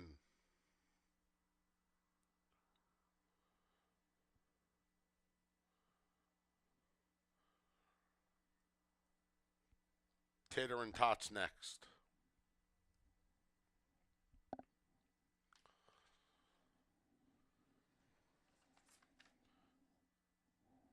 BC Glory Days loads. Here's Peaceful Persuasion with no name.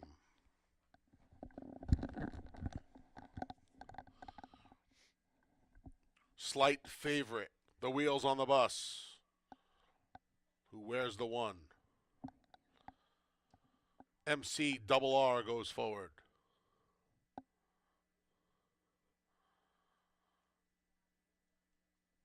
Co-favorite Superb Surprise walks in.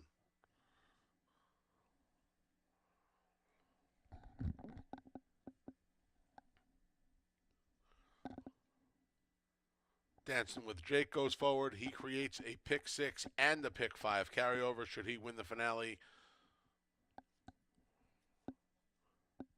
The last to load is Big Hutchie. They're in the gate.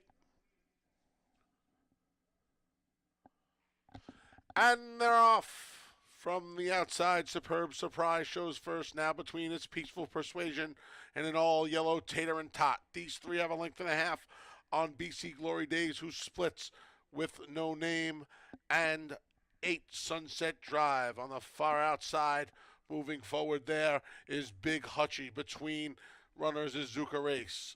Then at the back, the wheels on the bus didn't show his speed today. And Dancing with Jake's at the back, 22 and 4.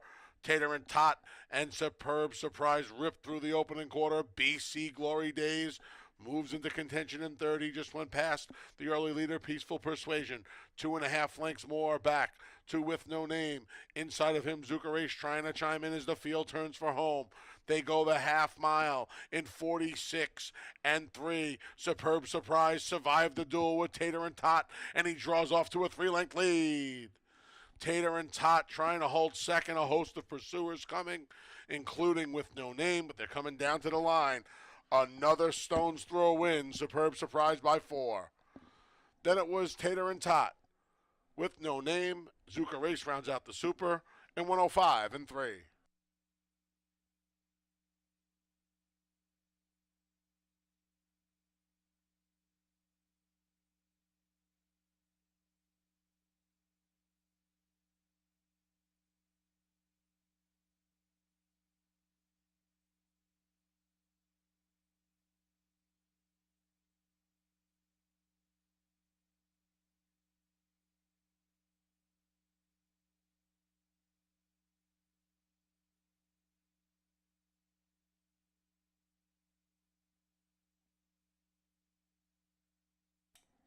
Number 9, Superb Surprise was first. 4, Tater and Tot second. It's a photo for third.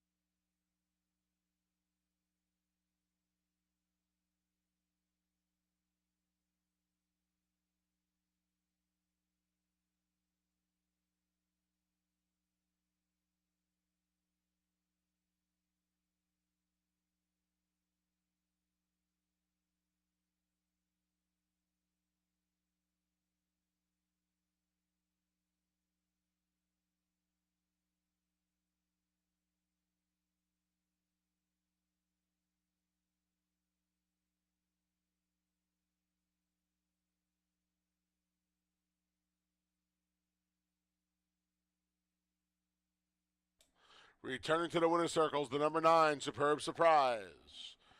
5-year-old Geldings, the son of Giant Surprise. Out of the Langfier mare, Ms. Lynn Kelly.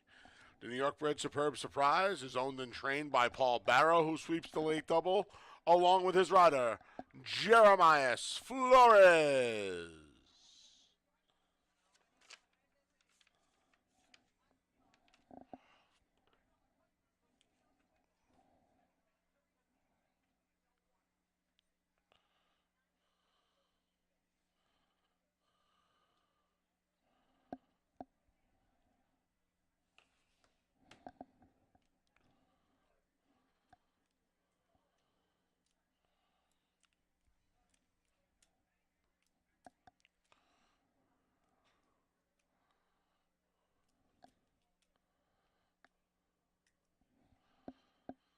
The finale's official. $2 double, 2.9. The Barrow Flores double paid 11 even. $2 exact to 9.4, $30 even. 50-cent try, 9.47, 67.62. Dime super, 9.4, 7.3, 122.50. 50-cent pick 3, 3.29, 26.50. 50-cent pick 4, 3.329, 73.12. 50-cent pick 5, 205 even. Pick 6 was hit, 6 of 6, $1,553.50. 5 of 6, $19.80. That wraps up the live racing for this afternoon. Please note the gaming portion of Finger Lakes Gaming and Racetrack is open until 4 a.m.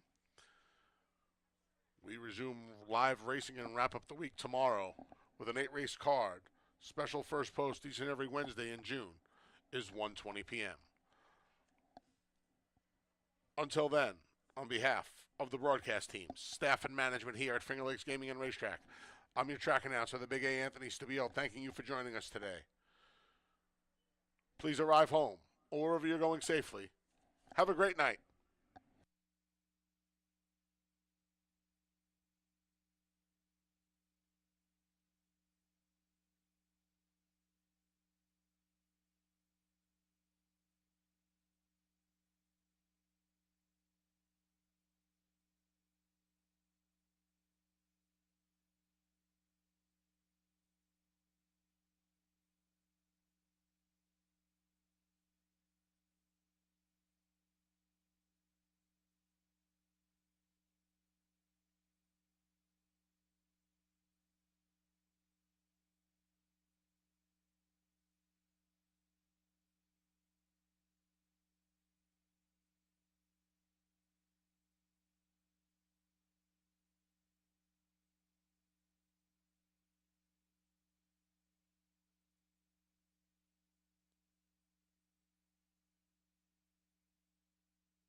Folks, we had a claim in the last race. The number 7 with no name to new owners, Vic and Nancy Salvato, new trainer, Ilmar Loiza.